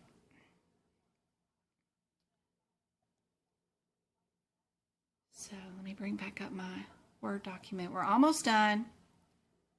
We've only gone 15 minutes over today. What is the risk of our case? Just the risk, not overall, but the risk for the minor surgery, whatever you want to call it, and the physical therapy. He didn't give him any meds or anything like that.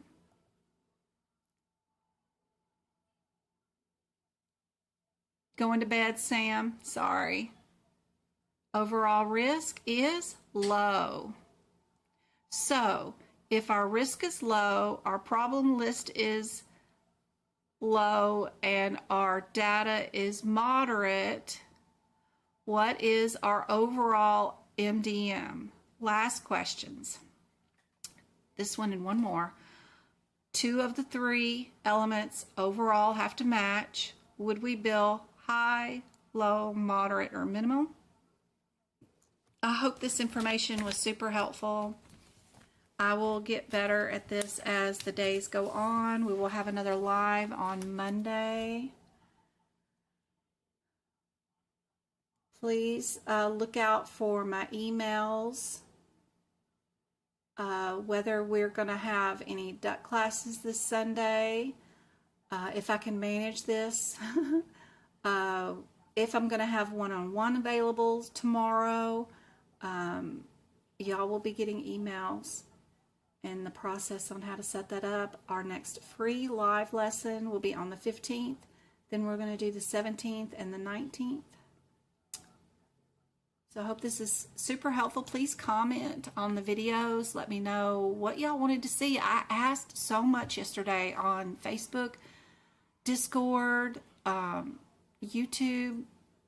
Nobody told me what they wanted to see, so I hope this was helpful. What do you guys think is the answer for this one? The overall. Yep. What if you got an element of each one? Yep. We'll go over that in just a sec. So here's you a visual, right? So if our problem list is table A was low, our table B is our data and it was moderate, and here's our table C, which is risk, which was low. 2 of 3 have to match. What are we going to bill? We're going to bill low, B, right? Super helpful. I love this little chart. If you have, let's erase this, and let's say y'all have to pretend that they're not red and highlighted, but if a problem list is minimal, then your data is limited, and then your overall risk is moderate, what are you going to bill?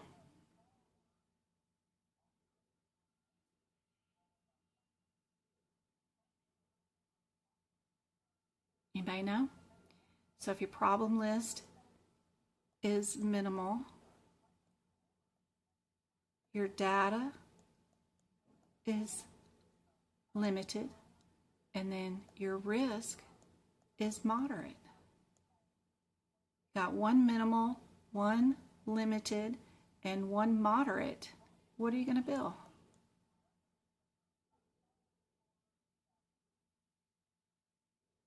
You're going to bill low,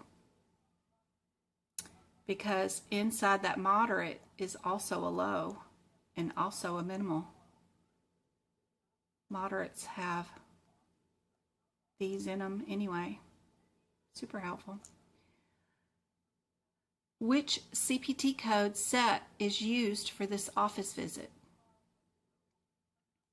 Would we use the 99281, 99202? Would we use a 99205, a 99215, a 99204, a 99214, or a 99213, or a 99203? What do you guys think? This replay will be available here on YouTube for you guys. I hope that's super helpful for you guys. Please comment on my videos. Let me know what you guys want to see, what you need, as I'm planning out my days and weeks coming forth. I'll be trying to figure out how to schedule the one-on-ones, how to do the duck classes, but we're going to do duck classes in CPC, CRC, and CPMA. Yes, D is your answer. Absolutely. Perfect. That's it. I hope this was super helpful, guys.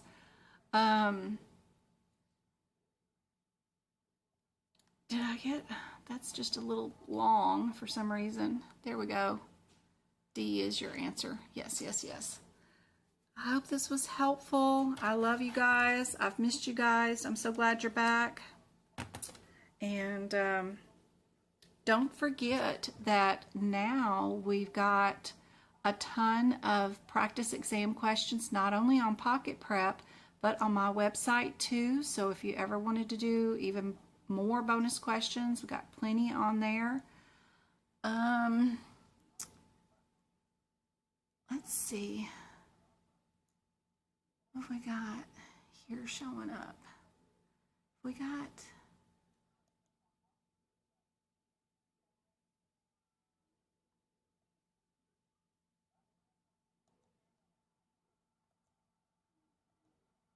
there we go. There's my website.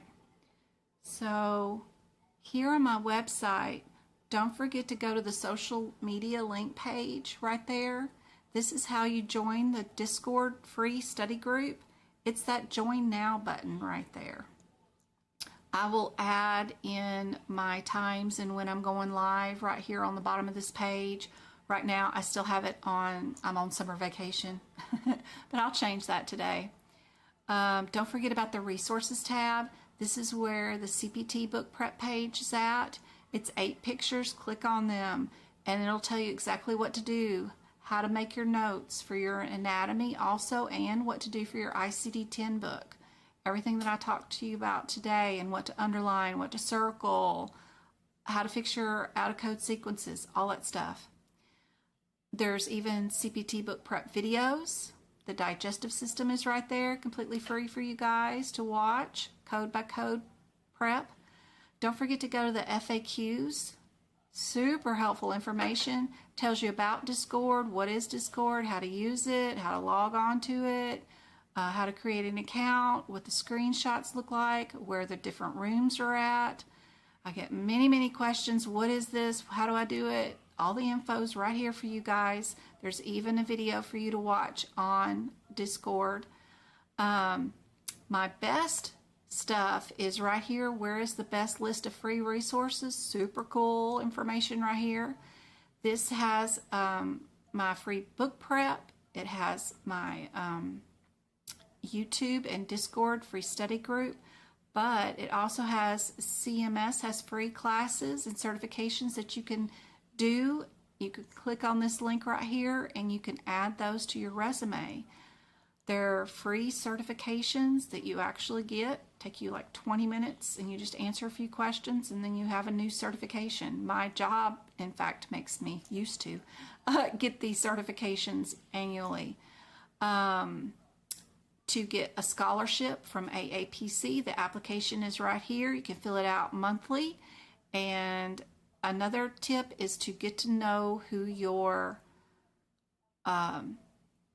membership people are, so you're assigned to, like I'm assigned to Las Vegas AAPC group, because the one in Arizona is 5 hours away from me, but Las Vegas is 2 hours away from me. So you need to know who your president and your vice president is. You need to introduce yourself to them, whether it's email or participating in any of their free anything, because they're the ones who pick out the winners of the scholarships. Each membership site has the scholarship money and they pick the winners. So when you fill out the scholarship for AAPC, keep that in mind. You got to be active in your own group. There's a Pocket Prep grant application for free Pocket Prep right there too. And don't forget about the AAPC free monthly magazine, and they have 20 practice exam questions with rationale and answers that you are given monthly if you have a membership. So tons of free information.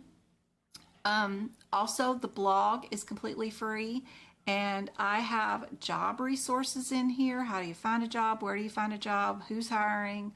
All that's here. And I have 9 chapters on the elements of MDM, just fully explained and completely free, that you can download here. All the guidelines are here that you can download. I've drawn pictures. I go through and show you how to do the spine injections and all kinds of stuff, coding stuff. It's all here free with examples, and practice exam questions are included in all this stuff. So it's completely free for you guys. So be sure and check the blog out. Free practice area. I got to sign in for my Google. Who should I sign in as? Let's sign in as that one. No, I don't want to sign in with the dang thing. Anyway, there's a free practice exam area that is super helpful for you guys, that will has practice exam questions for you guys, and it's super helpful. You just click on the answer and it immediately gives you the rationale. I don't have a grading system. It's not going to give you a grade on how you did through all my questions, but every question, as soon as you click on the answer, it'll immediately tell you what the rationale is. I have to write all the computer code for all that myself, so no grading on that. And that is all in the free practice area. Super helpful for you guys. So I can't wait to do some more lives with you guys. I will definitely see you guys Monday at 5:30 Arizona time zone. I'm going to try for that. I think we'll be okay. School doesn't start for a couple more weeks with the kids. So for right now, we're going to do 5:30 Arizona time zone. Again, I'm so happy to be back. I love you guys. And y'all let me know. Make some comments on what y'all want to see in the next lives coming up. That way I can focus on what you guys want to see. If only there was a pocket gin we could take with us. I am with you on your shoulder. If the ones that hear my voice during the exam and they finish that exam in like 3 hours and 20 minutes and they heard me the entire time, you're spending too much time with that question. Just pick an answer and move on. Let's go, let's go, let's go. Do not look up, if the differences between those answers is one code difference, every answer starts out with a new code for answer A, B, C, and D, then don't go looking up the diagnosis codes on the end or whatever. If you've done the problem and you picked out a CPT code and it's different than all the other CPT codes and the other answers, then don't verify the answer is correct by continuing on and moving to the diagnosis codes. Just pick you one correct answer, whether it's the ICD-10 or the CPT in that answer, whichever one is easiest to get to, and pick it and move on. Don't verify answers are correct. Keep moving. If you've already looked at 3 answers and all 3 of those answers, A, B, and C, have a header that you're not doing, like answer A is percutaneous, answer B is an open procedure, and so is C, but you're doing a laparoscopic closed procedure, then your answer's D. Don't go verifying and looking up D's answer when you've already eliminated answers A, B, and C. Don't do that. That's a time waster. Stop doing that kind of stuff. So if you've got me on your shoulder and you're hearing me saying stuff like that and you finish that exam in 3 hours, 20 minutes, you're doing good. You're going to pass. That's what Pocket Jen would say, is don't verify your answers are correct. Hey, MK. Love you guys. Hey, Twinkle. All right, guys, I'm going to end the live. I hope this was helpful. I will see you guys on Monday for sure. If not this weekend, we'll see.